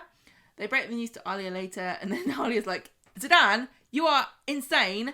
How are we going to keep it a secret that we killed Hashim? Not that we did. While she's living in the same house as us. This is silly. This reminds me of another storyline. This reminds me exactly the same as how is Kelly not going to find out that you bopped her dad on the head with a rock and now he's 6 feet under somewhere like, when she's Zeedan, living with us? You idiot. We came up with this first, but now we look like we're copying Emma and Faye. Well done. Oh, I was just more thinking of Gary and Rick Neelan. I know, but... Yeah. She doesn't know about that, Michael. She didn't know about that one, does she? Yeah, anyway, whatever. I think the Mariam's quite nice. I like her. She's very cute. She's very sweet. And I honestly, when I was seeing She's like the sort of Zeedan... woman who, like, rescues mice and, like, knits them jumpers. When I saw them having a nice romantic time with Zeedan and doing the painting together, I thought, oh, it's quite lovely. And it was the first time that we've ever seen Zeedan smile, and it reminded me of, like, yeah, I used to like Zeedan when he was a bit more cheery. He's been far too surly. But I don't necessarily this? need them to come back and stay in the story. What do you think is going to happen? Do you reckon she's going to stay? She's going to stay long enough to go, oh, my dad, what do you mean you killed him? No, we didn't kill him, such. I hope this story isn't going to run on that much longer, but I just kind of got a feeling that it will. Right, last story then. I've just had a brilliant idea. What? I reckon this is actually, we're like crapping all over this, but actually it's going to turn out that there's been some kind of chemical leak in Weatherfield that's killing off all the men. Yeah. Ted, Tim's getting it, Hashim, Rick Neelan actually didn't get smashed to death. He just died of a chemical leak. Johnny. Yeah. Seb. And somebody, I think that Imran and Adam, as like Erin Brockovich's, are going to uncover the injustice committed against everybody by an evil wool mill owner. Mm. And that's going to be the story of Coronation Street. Whoa, hold down your predictions. Until Well, otherwise it the next doesn't make any episode, sense, does it, Michael? Right, lastly, Jenny and Leo. Basically, the story there is... well, Jenny gets up early on New Year's Eve, doesn't she, and starts doing her makeup so that Leo doesn't see what haggard old witch she is first thing in the morning. Not really, Shut I'm sure up. she's lovely. This reminds me of... I read an article with... is it Charlotte Till... I've forgotten the name of it. Charlotte Tillsbury... The person... Women who and men who wear makeup will know who I'm talking about. Charlotte, whatever her name is, who's like this new beauty brand, which I really like. But I remember reading an article with her where she said that when she gave birth, she had like a makeup artist so that her husband wouldn't see her without makeup on. And I was reading it thinking, this is either the most inspiring thing I've read or the most horrible and horrendous example of how the patriarchy screws over women. And I can't decide which one. But this reminded me of that. Like, if you can't let your bloke see you without your makeup on, when are you going to fart? Literally, think of that. On our New Year's Eve party, Lorraine or Rachel? I can't remember, asking you for makeup remover, and you're like, I've got no idea. I literally just washed my face. Anyway, I haven't worn makeup in about 2 years. What's the point of wearing makeup in a pandemic? Just for me. Well, Pretty if you yourself up. If you can't take me at my worst, you don't deserve me doing a podcast. Yeah. I'm sorry that I listeners. look like a heap of rubbish, but honestly, putting colour on my face is not going to do anything for the rest of it. So what's the point? Well, if you could buy me a dress that's like some kind of camouflaging, kind of shape-shifting material, then I'd be in with a chance. But I just look like Jabba the Hutt with lipstick on. Oh, darling. I do. So I've got mirrors. There's a whole wall of them in front of me at the moment. Thank you. Okay. Well, anyway, the point is, Jenny probably doesn't need to do this, but she wants to make a good impression. Is this on like a young just beau. to demonstrate that the insecurity of an older woman? Yeah, absolutely, Dating absolutely. a hot stud. A hot young. What has Leo done for her? What's he? Has he He's waxed his bumhole? He's not fixed the sinkhole that ended up killing her husband. That's what. Well, I think that was a bit of lucky for him. So, anyway, Leo's got these New Year's plans with his mates later and says, "You want to come over to the party? It's going to be banging." And she says, "I can't. No, obviously, thanks. I'm working." And anyway, she seems to feel a little bit too old for all this malarkey. So in the evening, she's there at the pub with Daisy, saying, "Oh, I reckon Leo's probably off finding a much younger woman now." And Daisy says, "No, don't worry, he definitely is interested in you." And just to prove the point, in he comes with his mate. The party was rammed, apparently, so they decided to come back to the Rovers and spend New Year's Eve there. And as the clock strikes 12, signalling the end of 2021, Jenny and Leo are all cozied up in the back of the pub, having a bit of a snog, and that's the end of that. The cat's just limping around outside for more sympathy, but we'll be able to go and say hello to her soon because we have reached the end of Street Talk for this week, and indeed for 2021. There was a dramatic bit where Daisy came down the stairs with a water pistol, which I think actually... Oh yes, there was. I've forgotten about that. I written a note, gun shadow on wall, and I couldn't remember what that was talking about, but it was her. She thought it was an intruder, but actually... There is no more dangerous thing for a woman putting her makeup on in the morning than another lady with a water pistol. I know, imagine if Daisy had fired it and then just washed all the water This with is her a makeup. waterproof mascara, you moron! I've been putting this on for the last hour. So, I've been contouring! How dare you! We have got a week and a bit to rate. I honestly didn't mind this week too much. Like I said at the Such a beginning of compliment it, when you say that. I enjoyed the fact that there were some brand new stories in there. As silly as the Ted stuff was, Ted himself was quite fun to watch. I enjoyed the Tim story. Don't love Tim particularly, but I didn't hate him this week. The Abby baby thing was okay. The Sam's chest stuff, nice. Quite like Mariam. I thought it was okay. Honestly, it was an alright start to the year, and maybe I'm feeling full of festive cheer at the moment, but I am going to be giving this week's Coronation Street 3.5 fingers up the bum out of 5. No! Gemma. There's far too much smut talk on this podcast. It's not me, it's Peter Barlow. He's the bad influence on It's me. also me saying various swear words, which I'm sorry I shouldn't have said. How many ciders have you had this evening? I've had like half of one. Oh, really? Okay. Yes, really. What are you scoring at this What week? do you give it? 3.5. I don't know what the half of the finger is. I suppose there's only so many you can Well, fit. how much of a knuckle? Just the tip. Apologies, everybody. I This give smutty talk. this 3, I reckon. 3. 3 crushed ginger nuts. Watch out, Craig, Gary, and... Jenny Bradley. Yeah, right. Has she gone back to Jenny Bradley now? She should do. I don't think it's a bit rude, isn't it, if your husband dies?